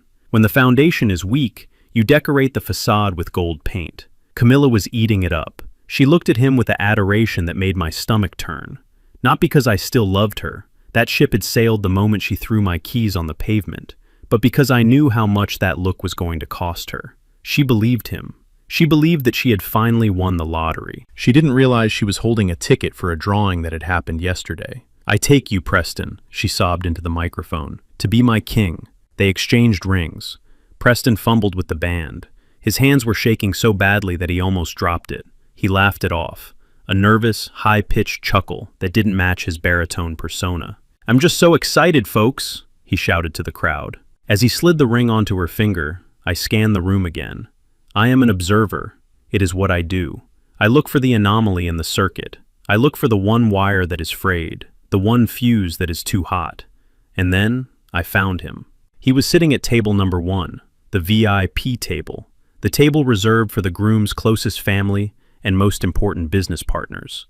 He was the only person at the table. He was a large man, broad-shouldered, wearing a black suit that absorbed the light. He wasn't looking at the bride. He wasn't looking at the groom. He was looking at his watch. He wore tinted glasses, even though we were indoors. He sat with a stillness that was unnatural in a room full of celebrating people. When the couple kissed and the room erupted in applause, he didn't clap. He didn't smile. He simply reached for his glass of water, took a sip, and set it back down in the exact same ring of condensation. Preston pulled away from the kiss. He threw his arms up in victory. The orchestra struck up a triumphant melody. The guests cheered. But Preston's eyes didn't go to his mother. They didn't go to Jamal. They went straight to table 1. He looked at the man in the black suit. The man in the black suit gave a microscopic nod. It wasn't a nod of congratulations. It was the kind of nod a warden gives a prisoner. Acknowledgement. Supervision. Preston's smile faltered. He quickly turned back to Camilla, burying his face in her neck, hiding his expression from the cameras. I knew instantly. That man wasn't a guest. He was a variable that Preston hadn't accounted for, or perhaps a variable that Preston was terrified of. The ceremony ended. The guests began to file out toward the terrace for the cocktail hour, while the ballroom was flipped for dinner. The air filled with the chatter of 500 people discussing how beautiful the vows were and how expensive the flowers must have been. I stood up. My legs were stiff from the cheap chair. I needed to know. I made my way through the crowd. I moved like a ghost. No one stopped to talk to me. To them, I was just the ex-husband, the failure, the shadow of the past. I was invisible. And invisibility is a powerful tool when you are gathering intelligence. I saw the man in the black suit walking toward the bar. He moved with a heavy, deliberate grace. He walked like a man who owned the floorboards beneath his feet. I followed him. The bar was crowded, but people seemed to instinctively clear a path for him. He radiated a cold aura that made the socialites uncomfortable. He didn't order champagne. He didn't order a cocktail. "Soda water with a lime," he told the bartender. I slid into the empty space next to him. I ordered the same. "Nice ceremony," I said, staring straight ahead at the rows of bottles. The man didn't look at me. He just swirled the ice in his glass. "If you like theater, sure," he said. His voice was gravel, deep and rough. It sounded like tires rolling over loose stones. "You don't seem like a fan of the arts," I noted. "I'm a fan of arithmetic," he replied, "and the math here doesn't add up." I turned to look at him. Up close, he was even more intimidating. He had a scar running through his left eyebrow. His suit was expensive, Italian cut, but he wore it like a uniform, not a fashion statement. "I'm Bernard," I said. I didn't offer my hand. "I know who you are," he said. He finally turned his head. Behind the tinted lenses, I could feel his eyes assessing me. "You're the ex-husband. The electrician," I corrected him. "Master electrician." He smirked, a small, humorless twitch of the lips. "Right. The man who got away." "Got away?" I asked. "You are the only person in this room who isn't drowning, Bernard. You just don't know it yet." He took a sip of his soda. He looked over my shoulder, toward the terrace where Preston was currently posing for photos, holding a glass of champagne high in the air, laughing manically. "Look at him," the man said softly. "He looks like a man who just won the race, but he doesn't realize he is running on a treadmill." I decided to push. I decided to apply voltage to the circuit and see what sparked. "You are sitting at the VIP table," I said, "but you aren't family, and you definitely aren't a friend. Preston looked at you during the vows like he owed you his soul." The man chuckled, a dry, dark sound. "Not his soul," the man said, "just his life, or at least the version of his life he is trying to sell to these people." He turned his body fully toward me. He took off his glasses. His eyes were cold, gray, and completely devoid of empathy. "I am not a guest, Bernard. I am the reason this circus is happening." "I don't understand," I said, though I was starting to. The man leaned in close. He smelled of expensive tobacco and mint. "Preston Sterling came to my organization 3 months ago. He needed bridge capital. He said he had a wealthy fiancée. He said he had a house he could leverage. He said he had a sucker of a stepson who would sign over a trust fund." My blood ran cold. He knew about the house. He knew about Jamal. "He borrowed heavily," the man continued, "at rates that would make a bank manager vomit. He told us he would pay us back in full, plus interest, the moment the wedding gifts were opened and the joint accounts were merged. He is using this wedding as a fundraising event." I looked out at the terrace. I saw Jamal laughing, shaking hands. I saw Camilla showing off her ring. They were cattle, fattened, happy cattle, unaware that the butcher was sitting at the bar drinking soda water. "And if he doesn't pay?" I asked. The man put his glasses back on. "I am the collection agency, Bernard, and I don't send overdue notices in the mail." He finished his drink in one gulp. He slammed the glass down on the bar. The sound was like a gunshot in the noisy room. "Congratulations on your escape," he said. "You might want to step back when the cake is cut. Things are going to get messy." He turned and walked away, disappearing into the crowd of tuxedos and gowns. I stood there, gripping my glass of soda water. My hand was shaking, not from fear, but from rage. Preston wasn't just a fraud. He was dangerous. He had brought organized crime into my family. He had leveraged my son's future and my ex-wife's safety against the debt he could never pay. I looked at the happy couple outside. Preston was kissing Camilla again for the cameras. I realized then that the police report in my pocket wasn't just a weapon. It was a mercy killing. If I didn't expose him, the man in the black suit would destroy him, and Camilla and Jamal would be caught in the crossfire. I put $5 on the bar. I adjusted my tie. The reception was starting. The speeches were next. Jamal was going to give a toast. Preston was going to brag. And I was going to sit at my table by the toilet and wait. Because the man in black was right. I had escaped. But I couldn't leave the building just yet. I had to watch it burn, if only to make sure the fire didn't spread to the innocent bystanders, if there were any left. I walked back to table 42. Great Aunt Martha looked up at me with crumbs on her chin. "Who was that handsome man you were talking to?" she asked. "Just a banker, Aunt Martha," I said, sitting down. "Just a banker." But I knew the truth. He was the repo man, and he was here to repossess a life. The dinner service had just concluded, and the waiters were clearing away plates that still held half-eaten filets mignon and lobster tails. It was a waste that made my stomach churn, not because I am cheap, but because I know the value of labor. I know how many hours a man has to stand on a concrete floor to pay for a meal like this. But here, in this ballroom of borrowed money and stolen dreams, waste was treated as a virtue. It was proof that they had so much, they didn't need to care. The lights in the ballroom dimmed, shifting from a warm amber to a dramatic focused spotlight that cut through the darkness and landed on the head table. The chatter died down. The clinking of silverware stopped. Jamal stood up. My son adjusted his tuxedo jacket. He looked handsome, I will give him that. He had my shoulders and his mother's smile.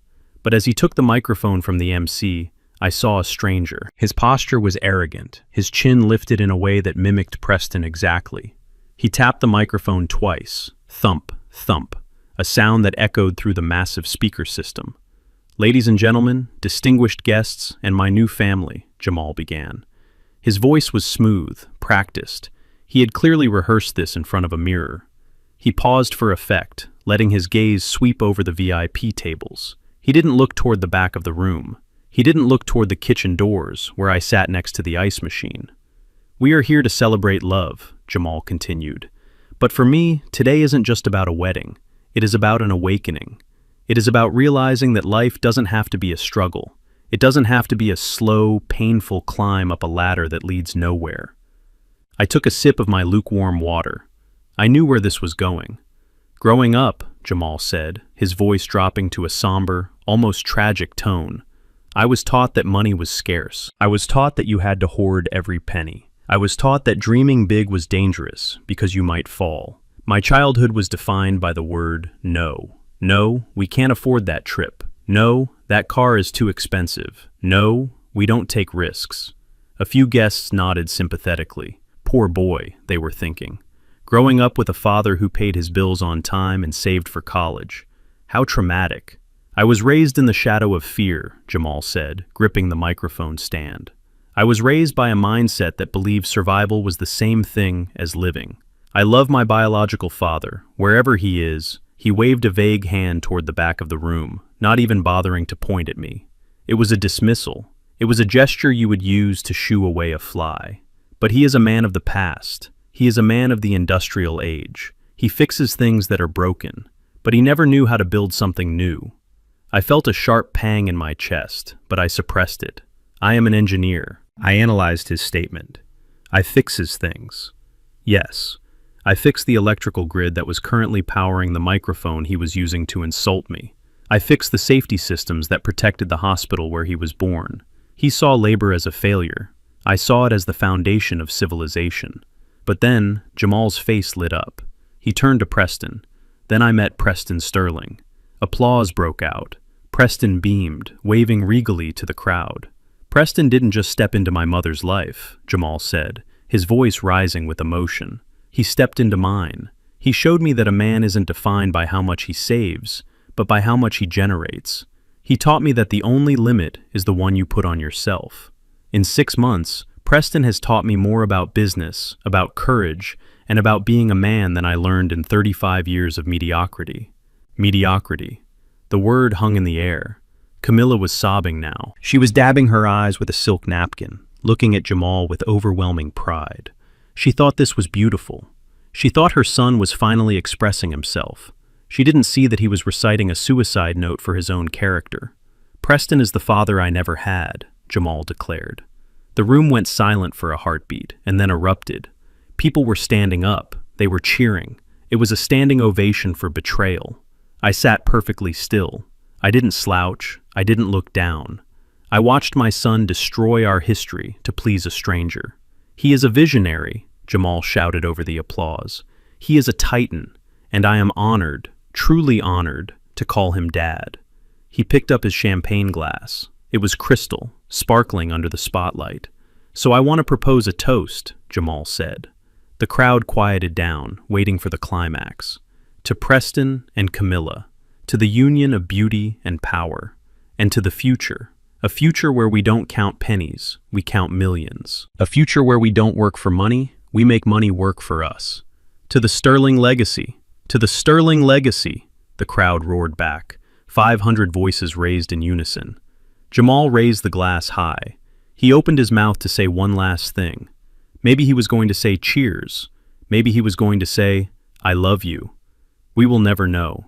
At that exact second, a loud, sharp pop echoed through the ballroom. It sounded like a gunshot, but I knew better. It was the sound of a main breaker tripping under load. A high-pitched screech of feedback tore through the speakers, causing everyone to cover their ears. And then, darkness. Total, absolute darkness. The spotlight died, the chandeliers died, the exit signs flickered and died.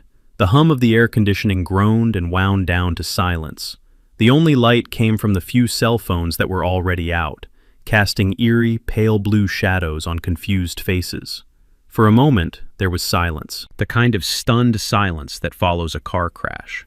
Then, the murmurs started. What happened? Is it a storm? Did we blow a fuse? I sat in the dark, my hands still resting on my water glass. I didn't move. I didn't panic. I knew exactly what had happened. This wasn't a technical malfunction. The resort had backup generators. If this were a simple power outage from the grid, the emergency lights would have kicked on within 10 seconds. But 10 seconds passed, 20 seconds. The room remained pitch black. This was a manual disconnect. This was a service termination. I looked toward the front of the room. In the dim glow of a phone flashlight, I saw Preston. He was frozen. He wasn't looking at the ceiling. He wasn't looking for a manager. He was looking at the main entrance doors. Jamal was tapping the dead microphone, looking confused. Dad? Preston? What's going on? I took a slow sip of water. It tasted refreshing now. I felt a tap on my shoulder. It was Aunt Martha. Bernard? She whispered, her voice trembling. Is this part of the show? Is this a surprise? I patted her hand gently in the dark. Yes, Aunt Martha, I said softly. This is the surprise. The show is just beginning. I looked toward the back of the room, toward the service entrance. I could hear heavy boots on the parquet floor. Not the frantic footsteps of catering staff trying to fix a problem. These were the rhythmic, heavy steps of men who were coming to take control. Jamal had just toasted to a future where they didn't count pennies. He was about to learn that when you don't count pennies, someone else counts them for you. And when the count comes up short, they turn off the lights. The darkness wasn't an accident. It was an invoice, and it was past due. The darkness didn't last forever, but the silence did. When the backup generators finally kicked in, they didn't restore the warm, golden ambiance of the expensive chandeliers. Instead, harsh blue-white emergency floodlights snapped on, casting long, distorted shadows across the ballroom. The fairy tale atmosphere was gone, instantly. In its place was the stark, clinical lighting of a warehouse or an interrogation room. It exposed everything. It exposed the cheap foundation makeup on Tiffany's face, the sweat drenching Preston's shirt, and the fear in Camilla's eyes. The microphone system popped and hissed as it reconnected to the emergency circuit. A high-pitched squeal of feedback tore through the room, making 500 guests wince in unison. Preston was the first to move. He was a creature of instinct, and his instinct was to deny reality. He tapped the microphone, forcing a smile that looked more like a rictus of pain. "Ladies and gentlemen," he boomed, his voice echoing strangely in the acoustic deadness of the room. "A minor technical glitch. It seems my energy is just too powerful for the grid to handle. Let's give a round of applause for the staff working to fix this." A few people clapped politely, mostly out of confusion, but the applause died quickly because someone was walking onto the stage. It wasn't a technician. It wasn't the wedding planner. It was the general manager of the resort. I knew him by reputation. He was a man who ran his hotel with the ruthless efficiency of a Swiss watchmaker. He walked up the stairs to the head table with a stride that screamed business. He held a wireless payment terminal in one hand and a black folder in the other. He didn't smile. He didn't apologize for the interruption. He walked straight up to Preston.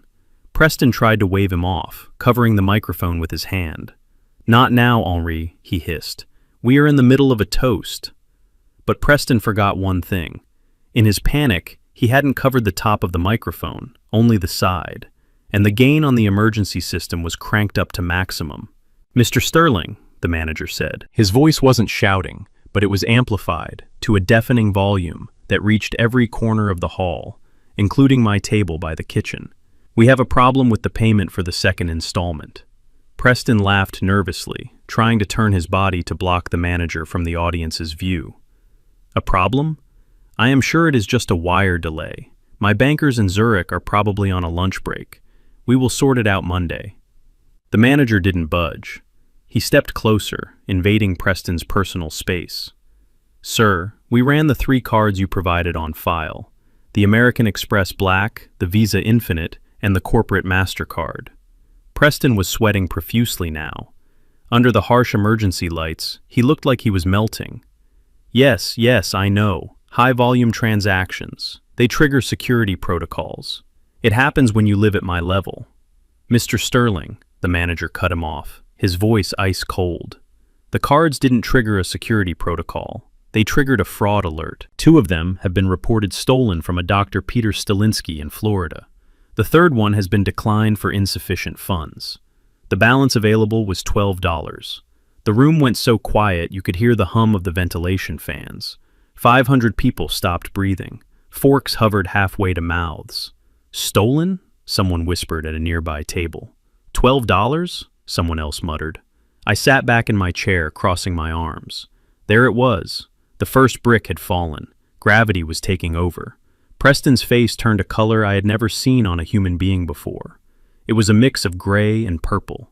He looked at the crowd, then at the manager, then at the microphone. He realized too late that everyone had heard every word. "This is ridiculous," Preston sputtered, trying to summon righteous indignation.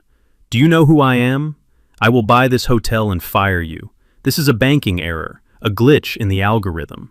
The manager held up the payment terminal. It was glowing with a red light. "Sir, the contract states that 50% of the catering cost is due before the main course is served. That is $150,000. If we do not receive payment immediately, the kitchen will stop service. The staff will go home, and I will call the police regarding the stolen cards." $150,000. Preston looked around wildly. He looked at Jamal, who was staring at him with his mouth open, looking like a fish that had just been pulled onto a dock. He looked at his business partners at the VIP table, but they were all suddenly very interested in their phones or looking at the ceiling. The man in the black suit, the real creditor, was just watching, swirling his soda water, a predator enjoying the show. Preston did the only thing a coward can do. He pivoted. "Camilla, my love," he said, turning to my ex-wife. He put on his most charming smile, but it looked ghastly under the blue light. "Give Mr. Henry your card, the black one. You know how banks are with my international transfers. We will sort this out in the morning. Just cover the catering for now." He held out his hand, expecting her to save him, expecting her to be the safety net she had always been for him. Camilla sat frozen in her chair. Her tiara was slightly crooked. Her face was pale, stripped of all color. She looked at Preston's outstretched hand, then she looked at his face. "Preston?" she whispered. Her voice trembled, but the microphone picked it up perfectly. "What do you mean? Just give him the card, darling," Preston urged, his voice getting tighter. "We don't want the guests to wait for their lobster." Camilla stood up slowly. She looked like she was moving underwater. She clutched her sequined purse to her chest. I can't," she stammered. "What do you mean you can't?" Preston snapped, his patience fraying. "Just hand him the card." "I don't have any money, Preston," Camilla screamed. The sound tore through the room. It was a scream of pure, unadulterated panic. "What?" Preston stepped back, looking at her as if she were speaking a foreign language. "I gave it to you," she cried, tears streaming down her face, ruining her makeup. "This morning, in the hotel suite. You said you needed liquid capital to close the lithium deal before the market opened. You said if I didn't give you everything, the deal would fall through." Preston froze. He looked at the audience. He looked at the camera crew, who were zooming in on his face. "I wired you everything," Camilla sobbed, her voice breaking. "The money from the house refinance, the savings account, the alimony settlement. I even cashed out my IRA. You said you would triple it by tonight. You said the wedding would be paid for out of the profits." The silence in the room was heavy, suffocating. It was the sound of a truth so large it displaced all the air. Camilla turned to the manager, her hands shaking as she pointed at Preston. "He has the money. He has $600,000 of my money. Ask him." The manager turned his gaze to Preston. It wasn't a polite gaze anymore. It was the gaze of a man who realized he was dealing with a criminal. "Mr. Sterling," the manager asked, "is this true? Can you provide an alternative method of payment using these funds?" Preston opened his mouth, but no sound came out. He looked at his phone. He tapped the screen frantically, as if looking for an escape hatch, a magic button that would make the money appear. It is in escrow," Preston mumbled, his voice barely audible now. "It is locked in the blockchain. It takes time to liquefy." "Liar," the word came from the front row. It wasn't Camilla, it was Jamal. My son stood up. He knocked his chair over. He looked at Preston with a mixture of horror and betrayal that was painful to watch. You told me the liquidity pool was instant, Jamal shouted.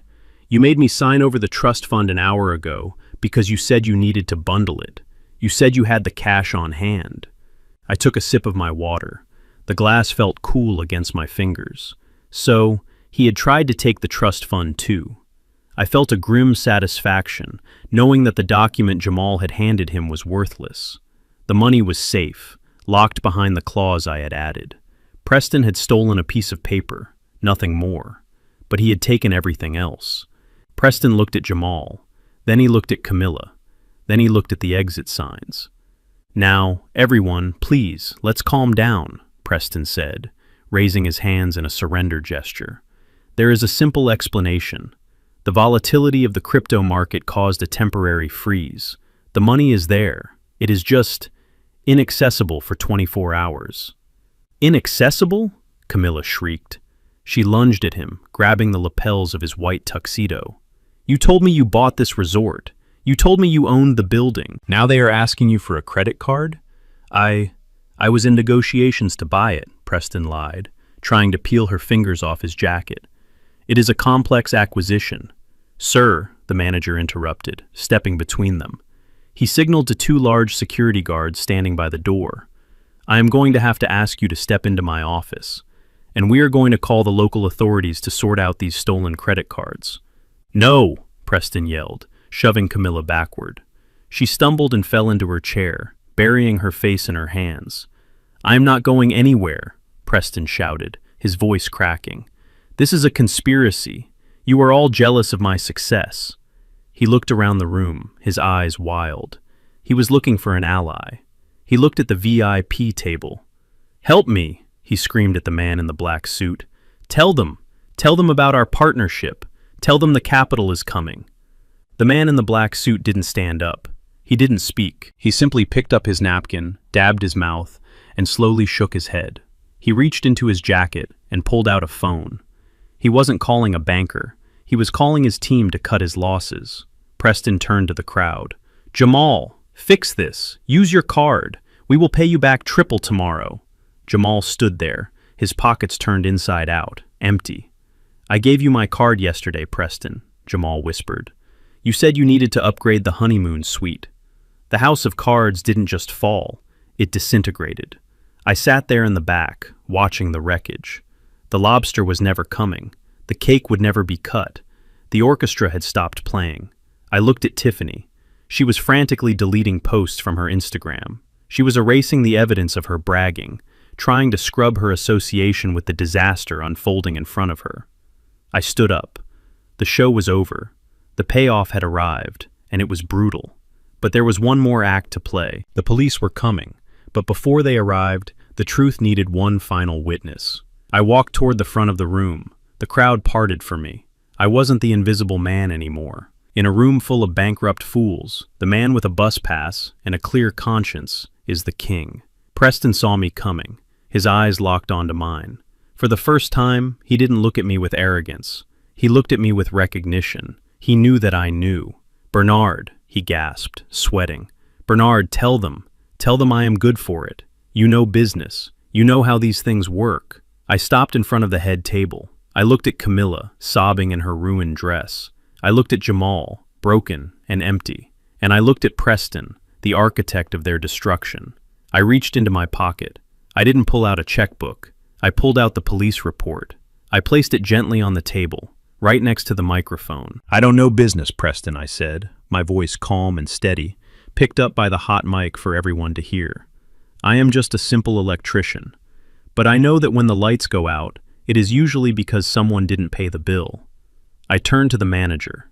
Officer, I said, pointing to the document, I think this might help you with your paperwork. His name isn't Preston Sterling, and he has a warrant in Florida that is about to expire. The payoff was complete, and it cost me absolutely nothing. The silence that followed my statement was absolute. It was the kind of heavy, suffocating silence that usually precedes a natural disaster. The police report sat on the white tablecloth like a radioactive object. Preston stared at it, his eyes bulging, his chest heaving under the damp tuxedo shirt. He looked like a man who had been running a marathon for 10 years and had just hit a brick wall. But before Preston could stammer out another lie, before he could spin another tale about misunderstood geniuses and banking errors, a chair scraped loudly against the parquet floor. The sound echoed through the cavernous room, sharp and deliberate. At the VIP table, the man in the black suit stood up. He didn't rush. He didn't look angry. He buttoned his jacket with a slow, methodical grace that was far more terrifying than any shout could have been.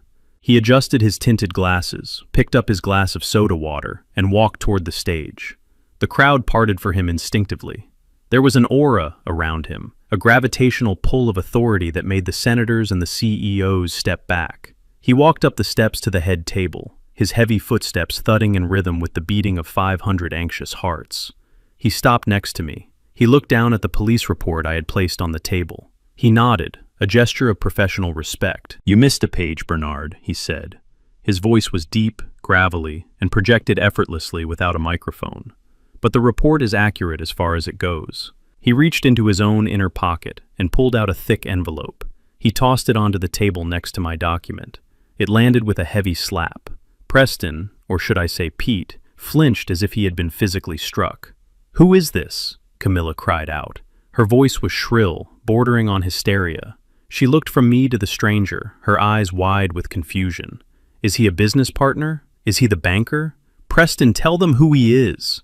Preston couldn't speak. He was hyperventilating. He was shaking his head frantically at the stranger, pleading with his eyes. A silent beg for mercy. "Please don't. Please stop." The stranger ignored him. He turned to Camilla. He took off his glasses, revealing those cold, gray eyes that had dissected me at the bar earlier. "I am not a banker, ma'am," he said. "My name is Detective Miller. I am a private investigator licensed in the state of Florida, and I am currently on the payroll of Mrs. Sarah Stalinsky." Camilla blinked, tears dripping off her chin. Who? Who is Sarah Stalinsky?" The stranger smiled, but it wasn't a happy smile. It was the smile of a hunter who has finally cornered the prey.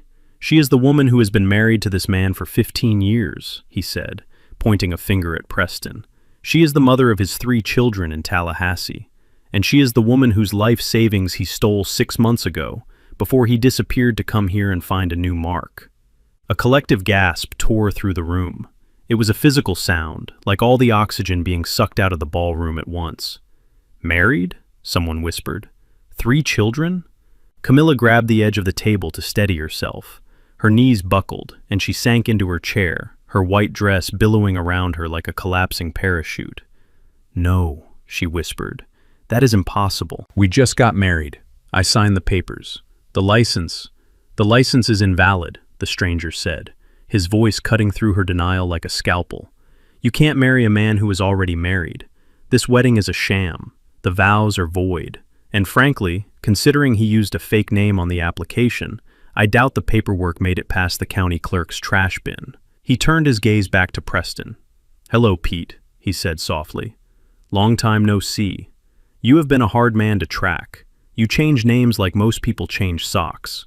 Preston Sterling, Arthur Vane, Marcus Gold. You have quite the imagination." Preston found his voice. It was a high, strangled squeak.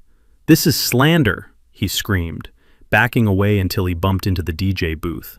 "I don't know this man. He is an actor. Bernard hired him. This is a setup." The stranger laughed. It was a dry, humorless bark. "A setup?" he asked. He picked up the envelope he had thrown on the table and ripped it open. Photocs spilled out, dozens of them. "Here you are in Miami, selling non-existent condos to pensioners," the stranger narrated, tossing a photo to the crowd. "Here you are in Dallas, running a fake charity for veterans. And here you are last week, meeting with a loan shark in Chicago because your Ponzi scheme was running dry." He looked at the crowd, addressing the 500 guests who were now standing, phones recording, witnessing the demolition of a socialite's life. "That is what this is, folks," the stranger announced. "A classic Ponzi. He uses the money from the new wife to pay the debts of the old life. He promised you 300% returns on Liberty coin. There is no coin. There is no lithium mine. There is just a bank account in the Caymans that he uses to pay for his suits and his rental cars." Jamal stepped forward. My son looked like a ghost. His face was ash gray. He picked up one of the photos. It showed Preston, or Pete, wearing a fast food uniform, standing outside a burger joint. The timestamp was only 2 years ago. You were a fry cook? Jamal whispered. Preston snatched the photo away. I was doing research for a franchise investment. But Jamal wasn't listening. The reality was crashing down on him. The stock options, the VP title, the millions. It was all smoke. Where is the trust fund? Jamal asked, his voice trembling with rage. The paper I signed. Where is it? Preston's eyes darted around. It is safe. It is processed. It is gone, the stranger corrected. Or it would be, if your father hadn't been smart enough to lock it. But the rest? The money from the house? The alimony? He looked at Camilla.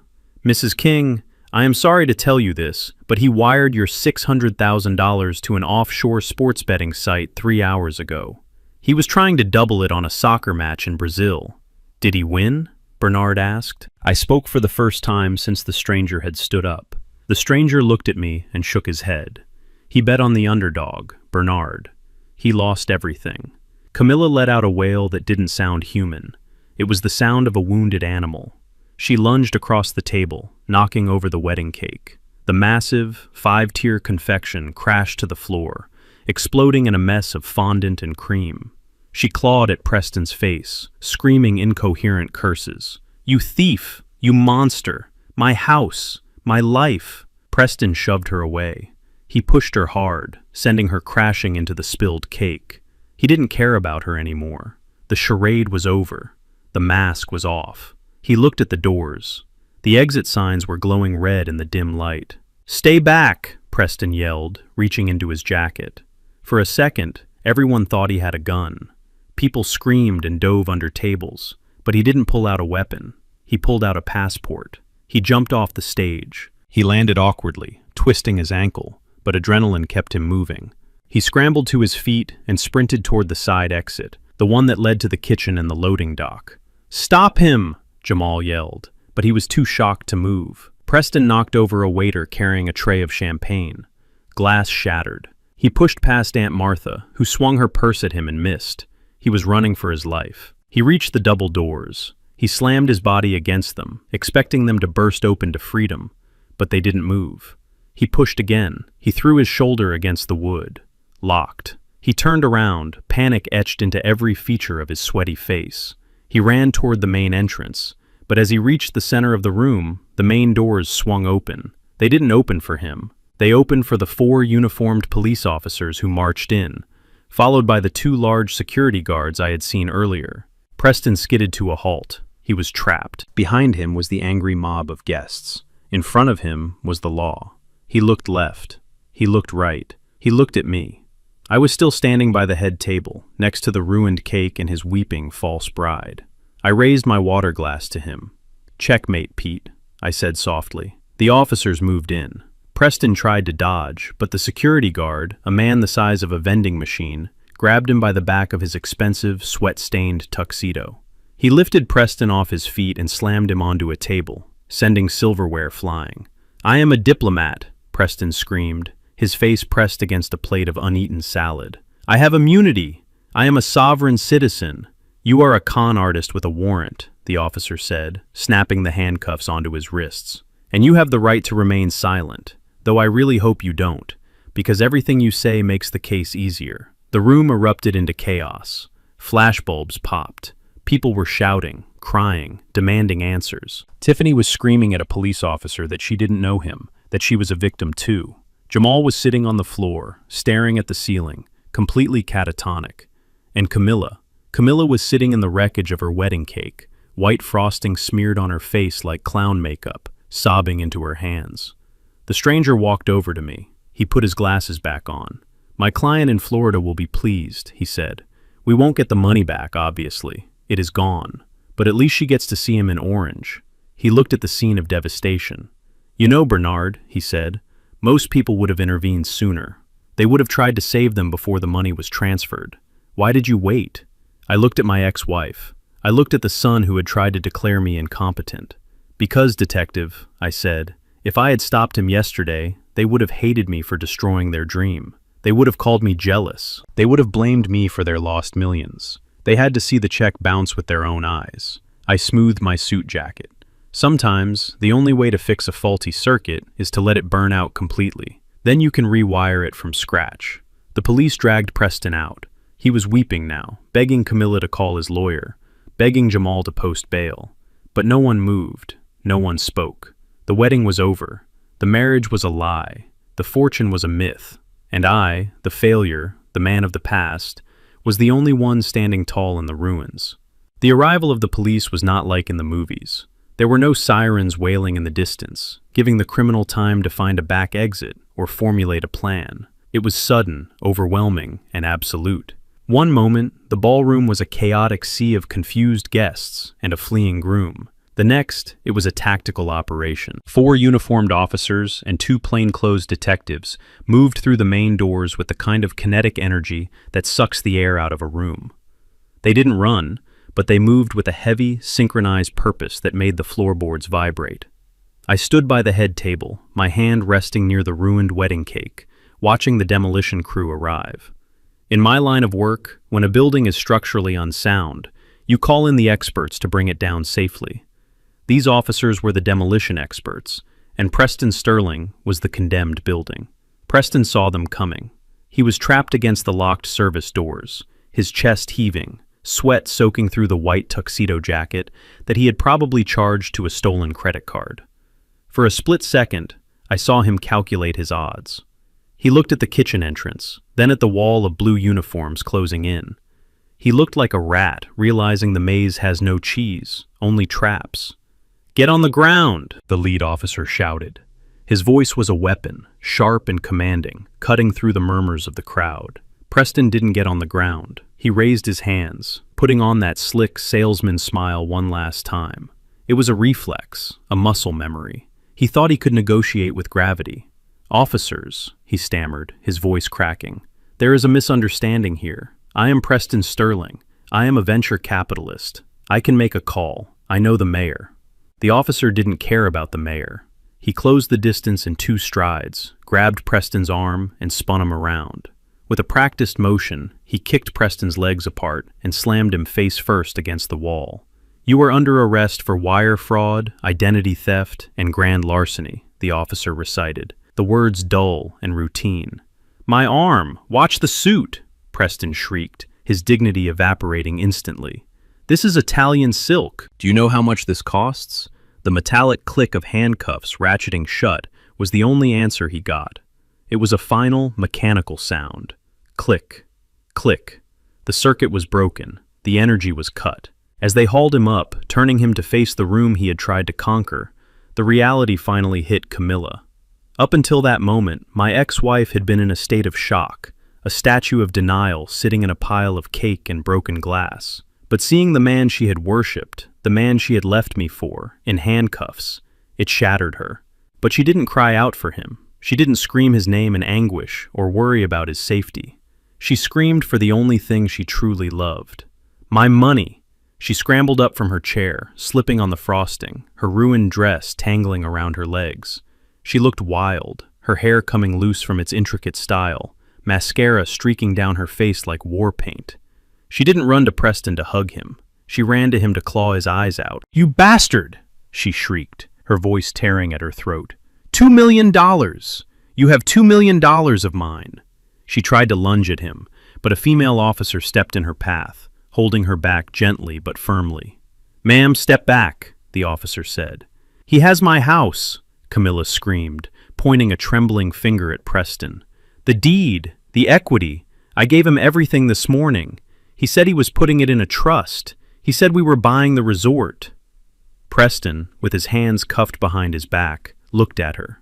The charm was gone. The love was gone. All that was left was the sneer of a predator who had finished his meal. "It is gone, Camilla," Preston spat out. "It is in the Caymans. You wanted a high roller? You paid the entry fee."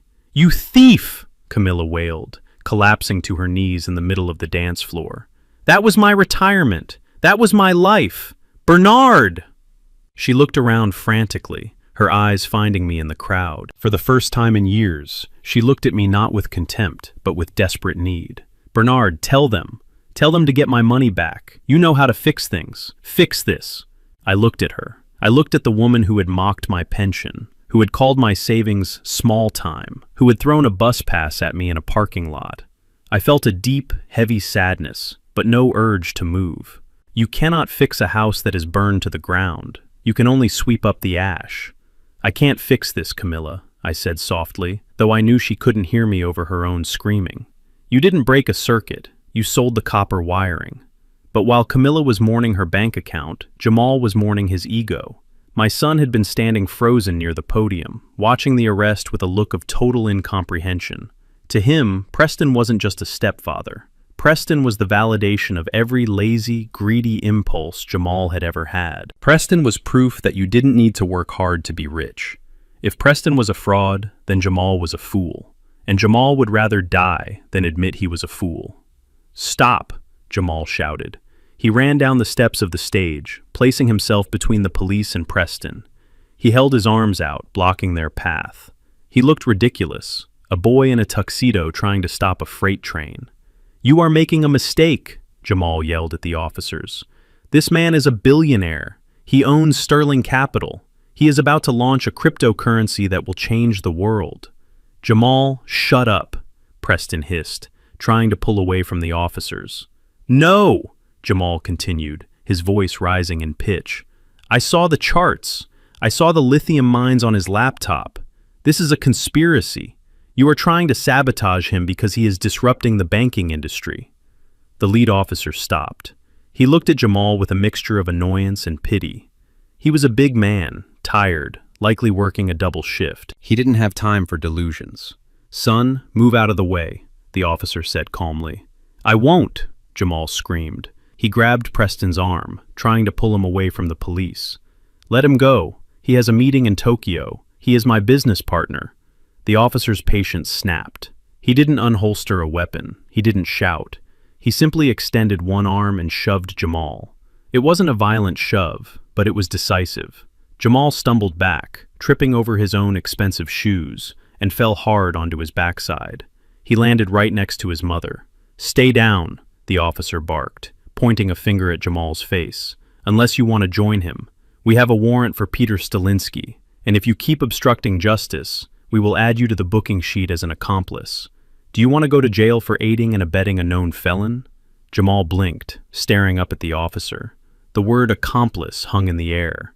But I am the vice president," Jamal whispered, his voice trembling. "You are the vice president of nothing," the officer said harshly.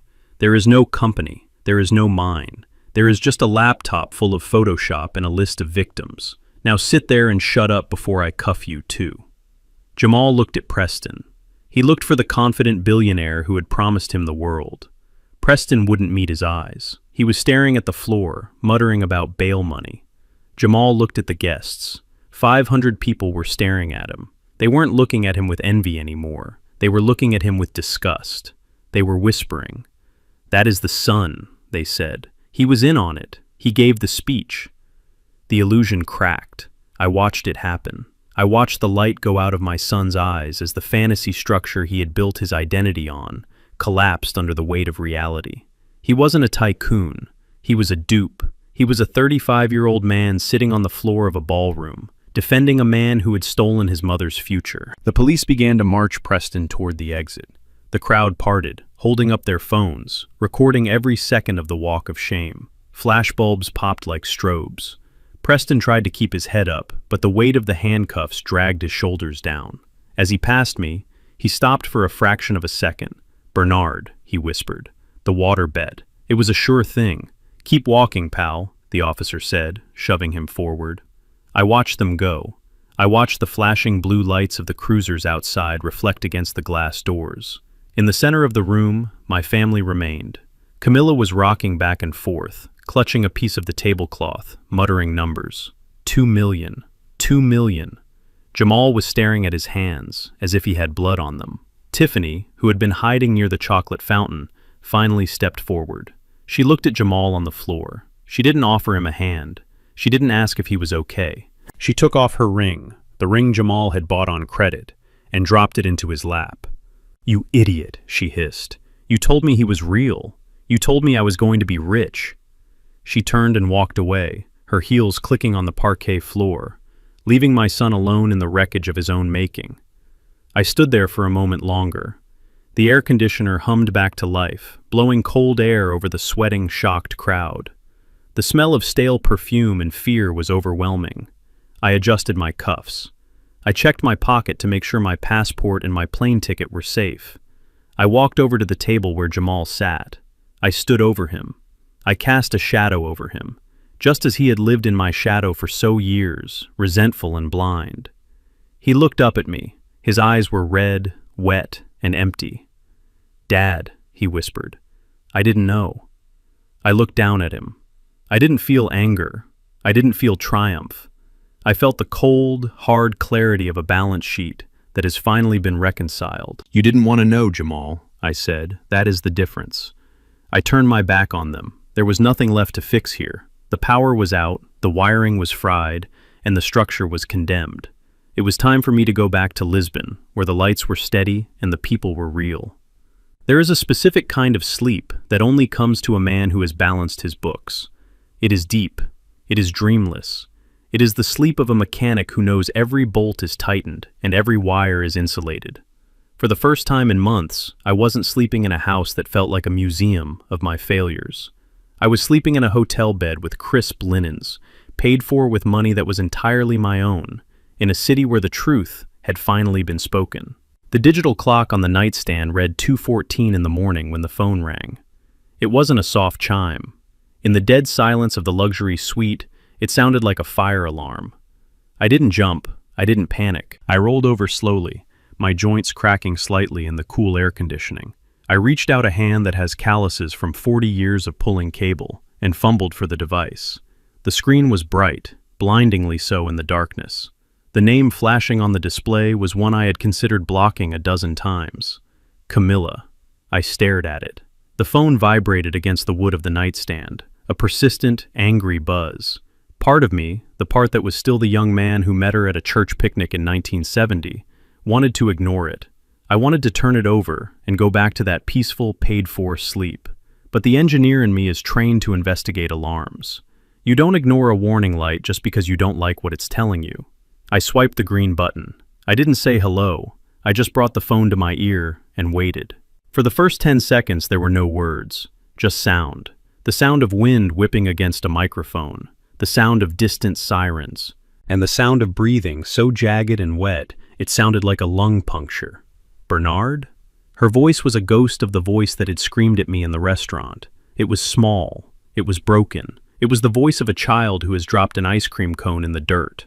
"Bernard, are you there? Please, God, tell me you are there." I sat up, swinging my legs over the side of the bed. I placed my feet on the carpet. I reached for the bottle of water on the nightstand. "I am here, Camilla," I said. My voice was gravel, rough from sleep, but steady. "Oh, thank God. Thank God. Bernard, you have to help me. You have to come get me." I took a sip of water. "Where are you?" I am on the curb, outside the resort. They kicked us out, Bernard. They physically kicked us out. After the police took Preston away, the manager told us we had 30 minutes to vacate the premises. 30 minutes! I couldn't even pack everything. I left my shoes. I left my makeup bag. She paused to sob, a loud, ugly sound that distorted the connection. And then they put a seal on the door. A red sticker, Bernard. They said the room was a crime scene because Preston had stored documents there. I have nowhere to go. I tried to use my card for a taxi, but it was declined. They froze everything. The bank froze everything because of the investigation. I listened. I looked out the window at the Chicago skyline. The lights were still twinkling, indifferent to the tragedy of Mrs. Camilla King Sterling. "And Jamal?" I asked. He is sitting on his suitcase. He won't speak. Bernard, it is bad. It is so bad. The police said Jamal is a person of interest. Because he signed those loan documents as a guarantor. Because he was listed as an officer of the company. They took his passport, Bernard. They took his passport right there in the lobby. She began to cry harder now, the panic rising in her throat. "They are going to arrest our son, Bernard. They said he is liable for the catering bill. They said he is liable for the yacht. He doesn't have that kind of money. He is going to prison. You can't let that happen. He is your blood. He is your only son." I closed my eyes. I remembered Jamal standing on the stage, calling Preston his real father. I remembered Jamal trying to bully me into signing over the trust fund. I remembered Jamal telling me I was mediocre. "He is an adult, Camilla," I said. "He wanted to be a businessman. This is business." "No, don't be cruel. Not now. This isn't the time for a lesson." She took a ragged breath. I could hear the wind howling on her end. It must have been 40 degrees out there. She was probably still wearing that ridiculous, ruined wedding dress. "Bernard, listen to me. I made a mistake, okay? I admit it. I was foolish. I got swept up. But I am still your wife. In the eyes of God, I am still your wife. That ceremony, it was fake. The man was a fraud. That means we are still us. We are still Bernard and Camilla." I gripped the phone tighter. The audacity was breathtaking. It was a structural failure of morality so complete, I almost admired it. "We are not us, Camilla," I said.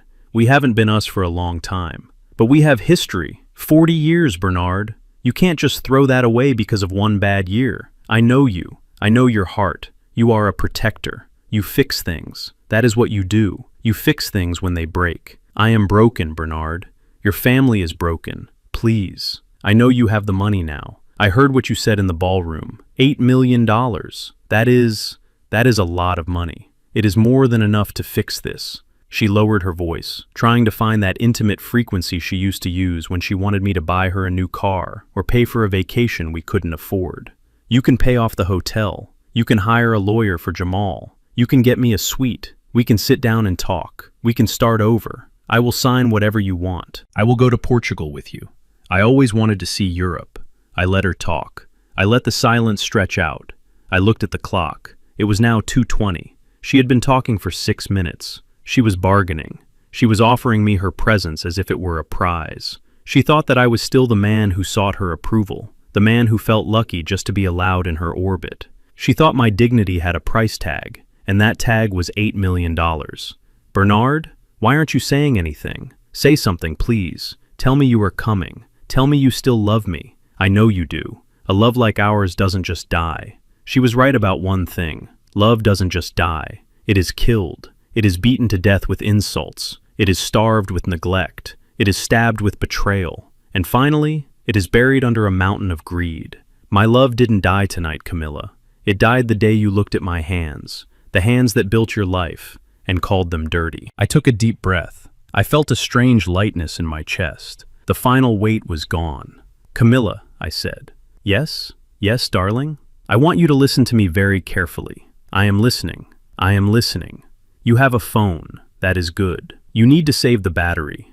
"What?" "You are asking the wrong person for help, Camilla. I am not your husband. I am not your savior. And I am certainly not your bank. I am just a spectator. Bernard, don't—" "The person you need to call right now is not me," I continued, my voice as cold and final as a breaker snapping shut. "You need to look up the number for the Cook County Public Defender's office." There was a stunned silence on the line. "What?" she whispered. "A public defender? But those are for poor people." "I know," I said. And then I did the kindest thing I could do. I hung up. I didn't slam the phone down. I just pressed the red button. The line went dead. The sobbing, the wind, the manipulation, it all vanished. I placed the phone back on the nightstand, face down. I sat there for a moment in the silence of the hotel room. I poured myself another glass of water and drank it slowly. I thought about Jamal sitting on his suitcase. I thought about Camilla shivering in the cold. I felt a pang of pity, yes. I am human. But pity is not the same as obligation. I had given them every chance. I had warned them. I had tried to be a father and a husband for decades. They had made their choice. They had chosen the fast lane, the easy money, the shiny facade. Now they were learning that when you build a house on sand, you don't get to call the carpenter when the tide comes in. I lay back down. I pulled the duvet up to my chin. The sheets were cool and soft. I closed my eyes. Tomorrow, I would fly back to Lisbon. I would buy fresh bread. I would sit by the river, and I would never, ever answer that phone again. I fell asleep within minutes. The morning sun streaming through the glass atrium of the hotel lobby was bright, unforgiving, and exactly what I needed. I had checked out of my suite 10 minutes early. My bill was settled in full. My luggage was packed with the military precision of a man who has lived out of a toolbox for half a century. I was wearing a comfortable travel sweater and reading glasses, looking every bit the retired grandfather I was supposed to be. I felt light. I felt unburdened. The toxicity of the previous night had been washed away by a hot shower and 8 hours of sleep. I rolled my suitcase toward the revolving doors, ready to catch the shuttle to O'Hare. I was already mentally back in Lisbon, tasting the salt air and the grilled fish. But as I rounded the large potted palm near the concierge desk, my path was blocked. It wasn't a physical barricade, but it might as well have been. Standing there, looking like survivors of a shipwreck, were Tiffany and Jamal. They looked nothing like the arrogant power couple who had sneered at my suit 24 hours ago. Jamal was wearing the same tuxedo trousers from the wedding, but his shirt was unbuttoned, stained with something dark that looked like red wine, and he wasn't wearing shoes. He was wearing hotel slippers. Tiffany, the Instagram model who wouldn't be caught dead without a filter, looked ragged. Her hair was pulled back in a messy bun. Her face was scrubbed clean of makeup, revealing dark circles under her eyes, and she was wearing a frantic, desperate expression that I had seen before.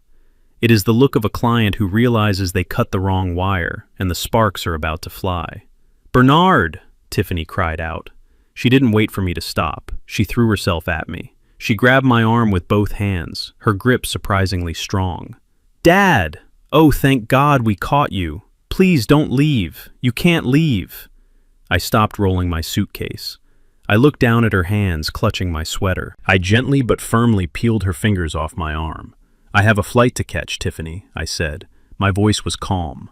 It was the voice I used to tell a homeowner that their entire breaker box needed to be replaced.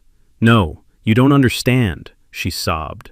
The tears started instantly. They welled up in her eyes and spilled over, terrified and voluminous. "We are sorry, Dad. We are so sorry. We were stupid. We were blind. Preston, that monster, he brainwashed us. He made us believe things that weren't true." She looked at Jamal, who was standing a few feet back, staring at the floor, looking like a man awaiting execution. "Tell him, Jamal," Tiffany shrieked. "Tell your father how sorry we are." Jamal looked up. His eyes were red-rimmed. He looked at me, and I saw shame, yes, but I also saw the same weakness that had got him into this mess.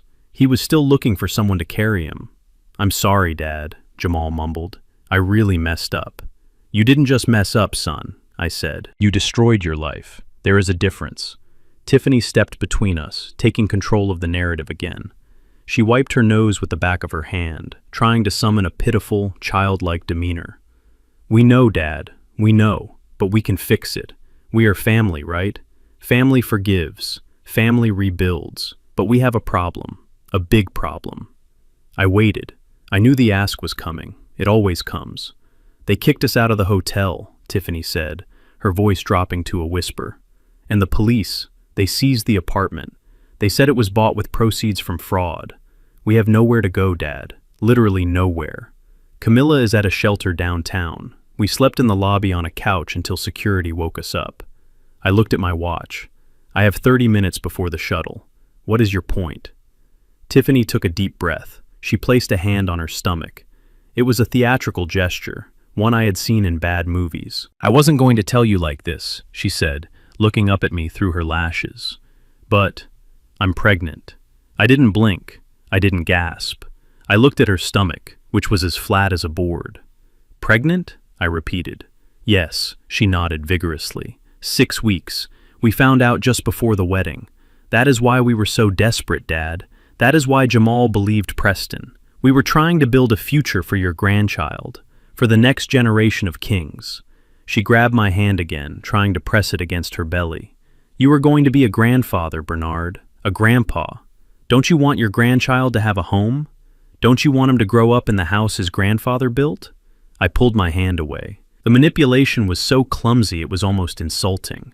"So here's what we need," Tiffany rushed on, thinking she had hooked me. "We need you to buy back the house. The bank is going to auction it off. If you step in now, with your cash, with the money you made from the patent, you can save it. We can all live there. You, me, Jamal, the baby. We can be a real family again. You can have your room back. The basement workroom is still there." She smiled, a wavering, hopeful smile. Please, Dad. Do it for the baby. I looked at Jamal. He was nodding, clinging to this life raft his wife had just inflated. Yeah, Dad, Jamal said. For the baby. I took a step back. I looked at the two of them. I looked at the marble floor. I looked at the chandelier above us. I shifted into engineer mode. I stripped away the emotion, the tears, the word grandfather, and I looked at the raw data. Tiffany, I started. You say you are pregnant. Yes. And you say you are 6 weeks along. Yes. Interesting, I said, because at the rehearsal dinner 2 nights ago, I watched you drink 4 glasses of champagne, and on the yacht, you were doing shots of tequila with the bridesmaids. Now, either you are the most irresponsible mother in history, or you are lying to an old man to get access to his wallet. Tiffany's face went pale.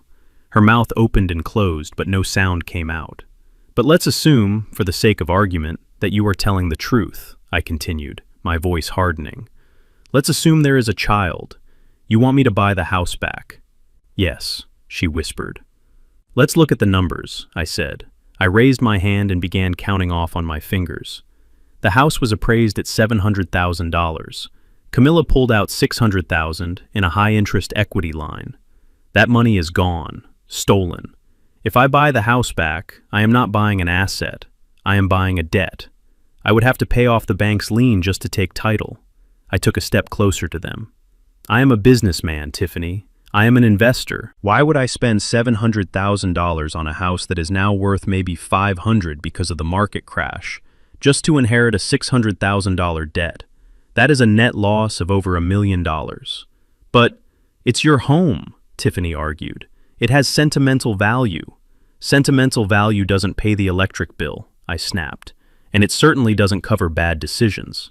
I looked at Jamal. You want a house? I asked him. Get a job. Rent an apartment. Start at the bottom, like I did. Like every man has to do when he falls.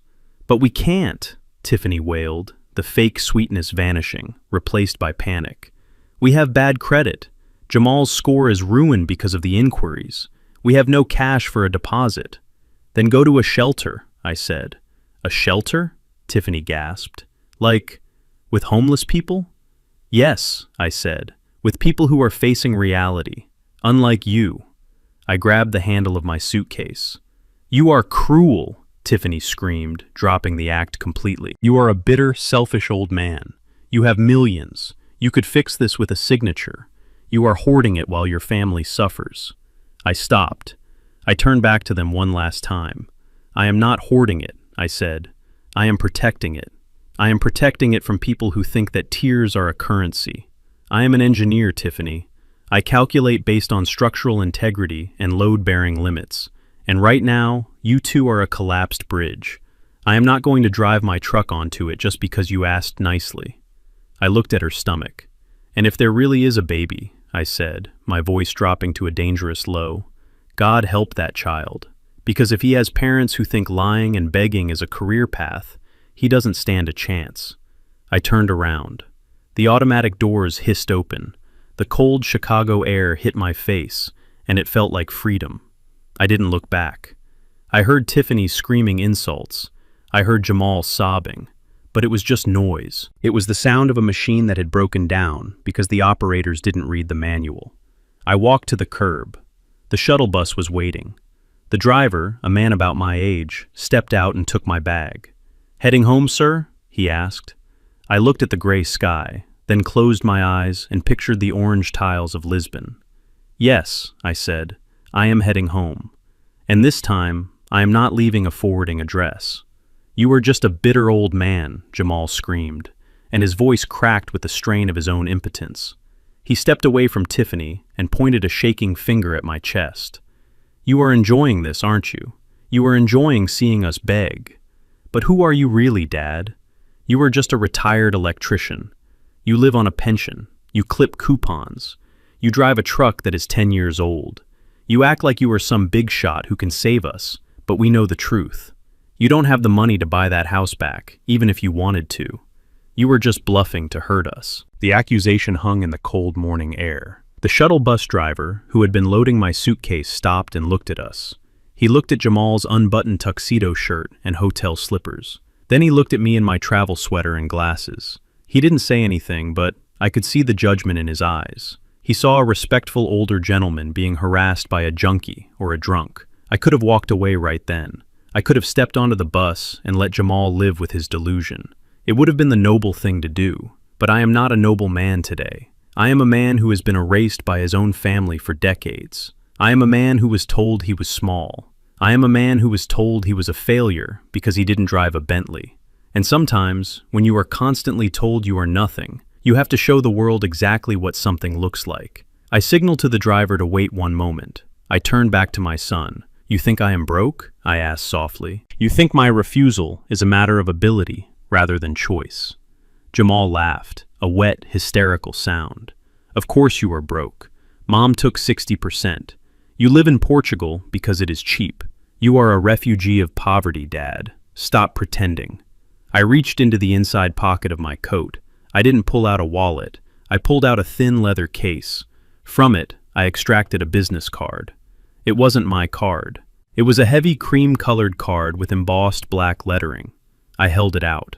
Jamal didn't want to take it, but his curiosity was a reflex he couldn't control. He snatched it from my hand. "Read it," I said. "Read the name of the company." Jamal squinted at the card. "Deal and Schmidt Energy Solutions," he read. "Munich, Germany." "So what? You know a German guy. Congratulations." "Turn it over," I said. He flipped the card. On the back, handwritten in blue ink, was a series of numbers. "What is this?" Jamal asked. "A phone number." "It is a wire transfer confirmation code," I said, "and the date next to it is yesterday." I took a step closer to him, forcing him to look me in the eye. "You are right, Jamal. I am a retired electrician. But you forgot what kind of electrician I was. I didn't just screw in light bulbs. I designed systems. And 10 years ago, I patented a smart circuit interrupter that prevents catastrophic surges in industrial power grids. For a long time, nobody wanted it. It was too advanced, too expensive. I paused, letting the words sink in. But the world caught up. Green energy grids need smart protection. Deal and Schmidt have been courting me for 6 months. We have been negotiating the terms while I sat on my terrace in Lisbon. And yesterday, while you were giving a toast to a con artist and your mother was marrying a felon, I was on a video call with their board of directors. Tiffany had stopped crying. She was staring at me, her mouth slightly open. The gears in her head were turning, shifting from manipulation to calculation. "What does that mean?" she whispered. "It means I sold the patent rights," I said. "I sold the exclusivity for the North American and European markets." "For how much?" Jamal asked. His voice was barely a whisper. He looked at the card again, as if the numbers would appear there. I looked at the shuttle bus. The engine was idling, a deep rumble that felt like power. "The final closing price was $8 million, I said. The silence that followed was different from the silence in the ballroom. The ballroom silence was shock. This silence was death. It was the sound of a universe collapsing. "8?" Jamal repeated. "Million. Cash," I clarified. "Up front. No stock options, no crypto coins, no future promises. $8 million deposited into my account in Zurich yesterday afternoon. And here is the best part," I continued, allowing a small, cold smile to touch my lips. "The divorce was finalized 6 months ago. The asset division is closed. Your mother's lawyers were very thorough. They took the house. They took the cash on hand. But they didn't think to ask about intellectual property that hadn't been monetized yet." I leaned in close to Jamal. "It is all mine, son. Every single cent. It is post-divorce income. Camilla gets 0. You get 0. A sound came from behind them, a soft thud. We all turned. Camilla was standing there. She must have come out of the hotel revolving doors just as I started speaking. She was wearing a gray tracksuit that I recognized as part of the hotel's Lost and Found collection. She looked 10 years older than she had yesterday. Her face was gray. Her eyes were hollow. She had heard. She had heard the number. 8 million, she whispered. She looked at me. She looked at the man she had thrown away. She looked at the man she had traded for a lie. "Bernard," she said. Her voice was a mixture of prayer and horror. 8 million. And then her eyes rolled back in her head. She didn't crumble gracefully like in the movies. She dropped like a stone. She hit the hard marble floor of the hotel entryway with a sickening slap. Mom Jamal screamed. He and Tiffany rushed to her. They knelt beside her, patting her cheeks, trying to wake her up. "Mom, wake up!" Tiffany yelled. Then she looked up at me. Her eyes were wide with a new kind of panic, the panic of someone who realizes they just burned the only bridge that led to paradise. "Dad, help us!" Tiffany screamed. "She is having a heart attack. You have to pay for the ambulance. We don't have insurance." I looked at my ex-wife lying on the floor. I looked at the woman who had demanded a lifestyle she couldn't afford and who had paid the ultimate price for it. I looked at my son and his wife, who were now looking at me, not as a father, but as a walking ATM machine worth $8 million. I didn't feel triumph. I didn't feel joy. I just felt a profound sense of validation. The math had finally worked out. The ledger was balanced. I turned to the bus driver. "I am ready to go now," I said. "But sir," the driver said, pointing to the scene on the floor. "Don't you want to?" I put my hand on his shoulder. "That is not my family," I said. "That is a cautionary tale." I stepped onto the bus. The doors hissed shut, sealing me inside the warm, quiet cabin. I walked to a seat by the window. As the bus pulled away from the curb, I looked down one last time. I saw hotel security running out to help Camilla. I saw Jamal sitting on the floor, holding his head in his hands, rocking back and forth. I saw Tiffany running after the bus for a few steps, screaming something that I couldn't hear through the glass, before she gave up and collapsed on the sidewalk. I settled back into the seat. I took out my phone. I opened my banking app. I looked at the balance. It was a long string of numbers. It looked abstract. It looked like freedom. I closed the app. I didn't need to look at it. I knew it was real. I watched the city of Chicago slide past the window, the gray buildings, the cold wind, the memories of 40 years of hard labor and thankless sacrifice. "Goodbye," I whispered. The bus merged onto the highway, heading toward the airport, toward the ocean, toward a life where respect was the only currency that mattered. I was 74 years old. I was alone. And for the first time in my life, I was completely and utterly free. I sat in the window seat of the shuttle bus, but the engine didn't rev. The driver hesitated, his foot hovering over the brake, because a frantic pounding had started on the glass door. It was a desperate, rhythmic thudding that sounded like a bird flying into a window pane, over and over again, unable to understand the nature of the barrier. I looked down. It was Jamal. He had pulled himself away from his unconscious mother. He had stepped over his hysterical wife. He was running alongside the bus, his hands slapping the metal, his face pressed against the glass. His tuxedo shirt was torn. He had lost one of his hotel slippers, so he was hopping on one foot and one sock on the cold, dirty pavement of the airport terminal. "Open the door," he screamed. "Dad, please, open the door." The driver looked back at me in the rearview mirror. His eyes asked a silent question. Do we go, or do we wait? I could have nodded. I could have told him to drive. It would have been the easy way out. But I am a man who finishes the job. You don't leave a live wire exposed, even if you are walking away from the building. You cap it off.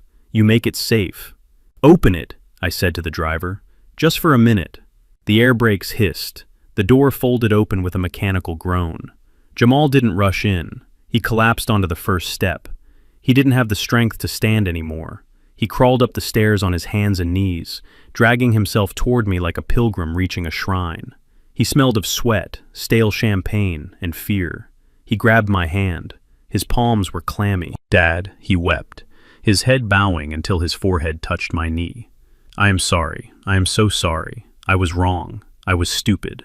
I looked down at the top of his head. I saw the thinning hair that he tried to hide with expensive cuts. I saw the trembling of his shoulders. "I know you were sorry, Jamal," I said quietly. "I know you were hurting." He looked up, hope flooding his eyes. It was a desperate, hungry hope. He thought he had found the crack in the armor. He thought he had found the father who used to sign his permission slips and pay his parking tickets. "You forgive me?" he asked, his voice cracking. "You won't leave us? You heard what Tiffany said. We are homeless, Dad. We have nothing. You have $8 million. You can save us. I can help you manage it. I learned a lot from Preston. I know it was a scam, but the principles. I can learn. I can be your asset manager. I pulled my hand away from his grip. He was still trying to sell me something. Even at rock bottom, he was still trying to negotiate a position. He didn't want a father. He wanted an investor. I reached into the inside pocket of my coat. I kept a small supply of envelopes there. I am a man who likes to be prepared. Jamal saw the movement. His eyes widened. He tracked my hand as it moved from my pocket to the air. He saw the white paper envelope. I saw the calculation happen in real time behind his teary eyes. He thought it was a check. He thought it was cash. He thought it was a lifeline. Here, I said, holding the envelope out to him. Thank you, Dad, Jamal breathed. He snatched the envelope with a speed that was almost predatory. He fumbled with the flap, tearing the paper in his haste. Thank you. I knew you wouldn't abandon me. I knew you loved me. He pulled out the contents. His smile froze. Then it crumbled. Then it died. It wasn't a check. It wasn't a stack of bills.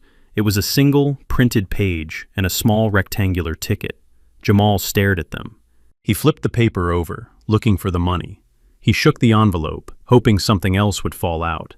Nothing did. What is this? He whispered. I leaned forward, resting my elbows on my knees, bringing my face close to his. Look at it, Jamal. Read it. He held up the ticket. His hands were shaking so bad he could barely focus. Greyhound, he read. One way. To Detroit? Yes, I said. The bus leaves in 2 hours from Terminal C. Detroit? He asked, his voice rising in panic. Why Detroit? I don't know anyone in Detroit. Exactly, I said. I pointed to the paper in his other hand. And that, I continued, is a list I compiled last night. It is a list of temp agencies in the Detroit metro area that specialize in unskilled labor. Warehouses, construction cleanup, assembly lines. They don't ask for a resume. They don't care who your father is. They don't care about your credit score. They only care if you show up on time and work until the whistle blows. Jamal looked at the paper as if it were infected. You want me to be a laborer? He gasped. But I am an executive. I am a vice president. You were a vice president of a hallucination, Jamal, I said sharply. In the real world, you are a 35-year-old man with no assets, no skills, and a criminal record pending for fraud. You are not an executive. You are a liability. I sat back in my seat. You said you wanted to be rich, Jamal. You stood on that stage and mocked me. You said I was mediocre because I worked with my hands. You said I was the past. I pointed to the ticket. Well, this is your future. If you are truly the genius you claim to be, if you truly have the drive to be a billionaire, then Detroit shouldn't scare you. Go there, get a job, rent a room, save your money, build something real. But I can't, he wailed. I can't work in a factory. I have soft hands. Then calluses will teach you what respect feels like, I said. He tried to hand the envelope back to me. He tried to push it into my chest. No, I don't want this. I want the money. You have $8 million. Give me $1 million, just $1 million. It is nothing to you. I caught his wrist. My grip was iron. It was the grip of a man who had bent conduit pipe for 4 decades. Jamal winced. It is everything to me, Jamal, because I earned it. And giving it to you wouldn't save you. It would kill you. If I gave you $1 million today, Preston or someone just like him would have it by tomorrow. You are a parasite, Jamal. You have spent your entire life attaching yourself to a host. First me, then your mother, then Preston. You drain them until they are dry, and then you look for the next vein. I shoved his hand back. I am removing the host. But I will starve, he screamed. Tiffany will leave me. If she leaves you because you are poor, then she never loved you, I said. And if you starve, it is because you refuse to eat the food you earned. I looked at the driver. Go, I said. The driver hit the button. The air brakes released with a loud hiss. Jamal realized it was over. He scrambled backward down the steps, terrified that the door would close on him. He landed on the pavement, clutching the envelope and the ticket to his chest, because it was the only thing he had left. Dad! He screamed one last time as the doors folded shut. Don't do this! I didn't look away. I watched him through the glass. I watched him standing there, one shoe on, one shoe off, holding a ticket to a hard life. I spoke to him through the window, even though he couldn't hear me. I am not doing this to you, son. I am doing this for you. The bus lurched forward. The engine roared. Jamal started to run alongside us for a few yards, but he was weak and we were fast. He fell behind. I watched him shrink in the distance. I saw him stop running. I saw him look at the ticket in his hand. He was alone. For the first time in his life, he was completely, terrifyingly alone. And that was the only place where a man could actually be born. I turned forward. The highway stretched out in front of us, a gray ribbon leading to the sky. I picked up my phone. I deleted his number. Then I deleted Camilla's, then Tiffany's. I felt a vibration in my pocket. It was an email from my architect in Lisbon. He had sent the sketches for the new villa I was planning to build. It had a large garden, a library, and a guest house for friends who were real. I opened the file. The colors were bright. The lines were clean. It looked like peace. I am Bernard King. I am 74 years old. I lost a family that never existed, but I found a dignity that will never expire. And as the bus accelerated toward the departure terminal, I realized that the best investment I ever made wasn't the patent, and it wasn't the savings. It was the bus ticket I just gave my son. If he uses it, he might survive. If he throws it away, he will vanish. But either way, the circuit is closed. The job is done. I close my eyes and let the motion of the bus rock me into a quiet, satisfied rest. Next stop, Portugal. Next stop, my life. The flight back to Lisbon was the longest of my life, not because of the distance, but because of the sheer weight of what I was leaving behind.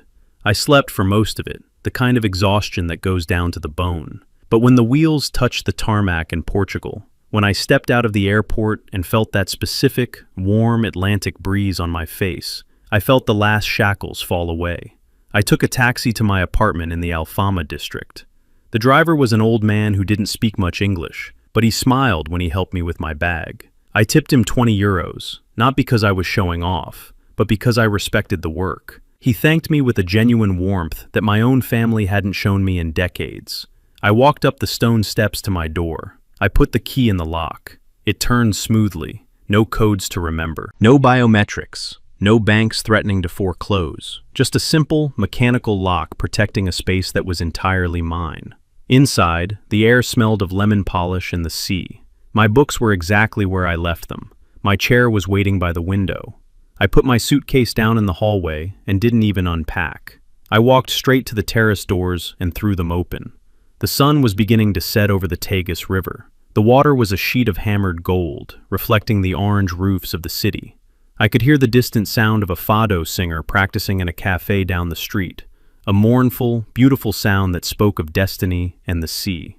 I went to the kitchen and opened a bottle of wine. It wasn't a $2,000 bottle of Chateau Margaux with a fake label.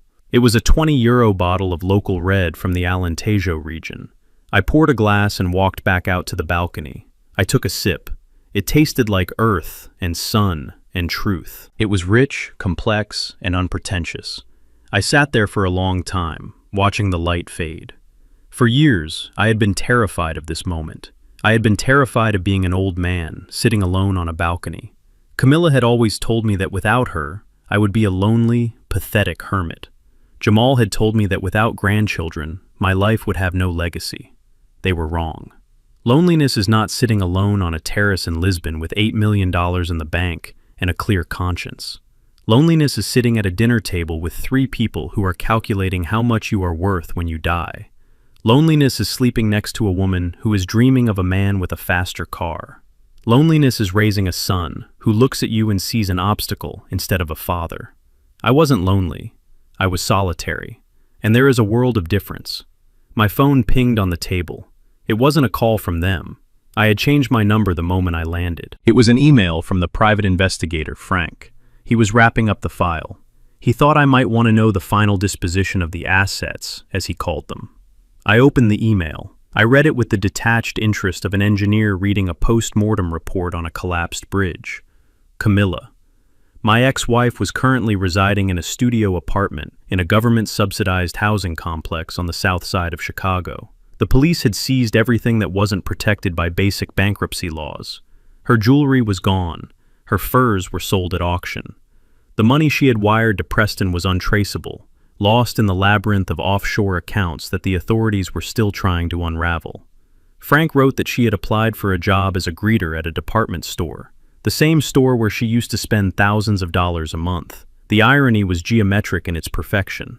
She was now opening doors for the kind of women she used to try to impress. I wondered if she thought about me when she stood there for 8 hours a day in sensible shoes. I wondered if she remembered the man who used to rub her feet after a long day. Probably not. She was likely too busy blaming the world for her misfortune, still convinced she was a queen in exile.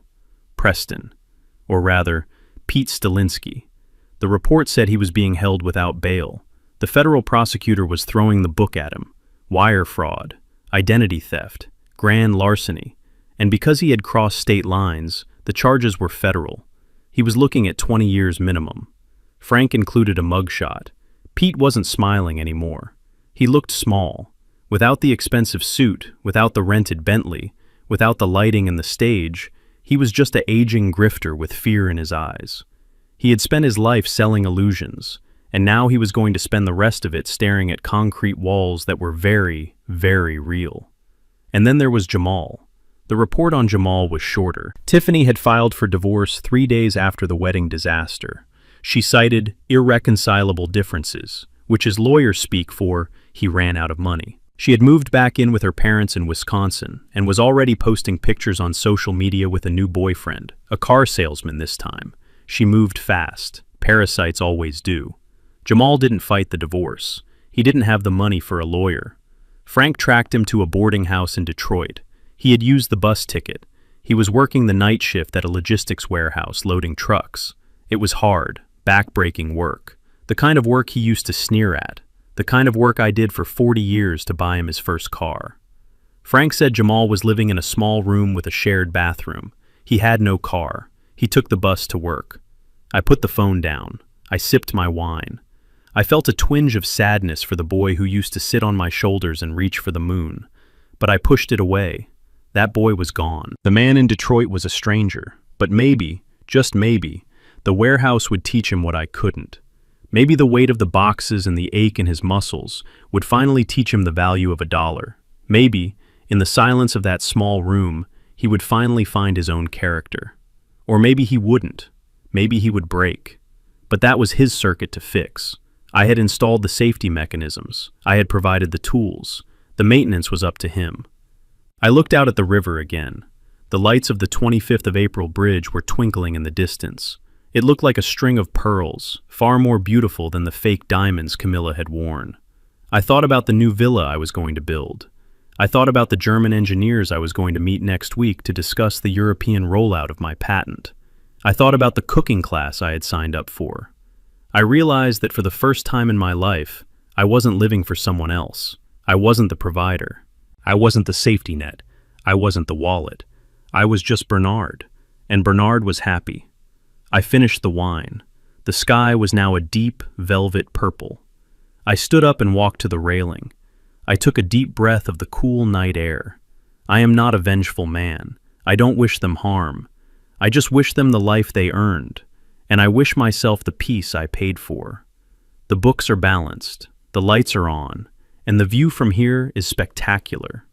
We often spend our lives building castles for people who would happily sell the bricks the moment we turn our backs. I learned that loyalty isn't about blood, it's about character. My ex-wife and son chased the illusion of fast wealth and lost the only real treasure they had, a man who would have died for them. In the end, dignity is the most expensive currency. You can't buy it, you can't fake it, and once you lose it chasing fool's gold, you can never buy it back. Invest in yourself. It's the only asset that never depreciates. Thank you for listening to my story. If you have ever had to cut ties with toxic family members to save your own sanity, hit that like button. It helps more than you know. And if you want to hear more stories about justice being served cold, make sure you subscribe and turn on notifications. I have a lot more to tell you. Let me know in the comments. Would you have given Jamal the money, or did I do the right thing? I read every single comment. See you in the next video.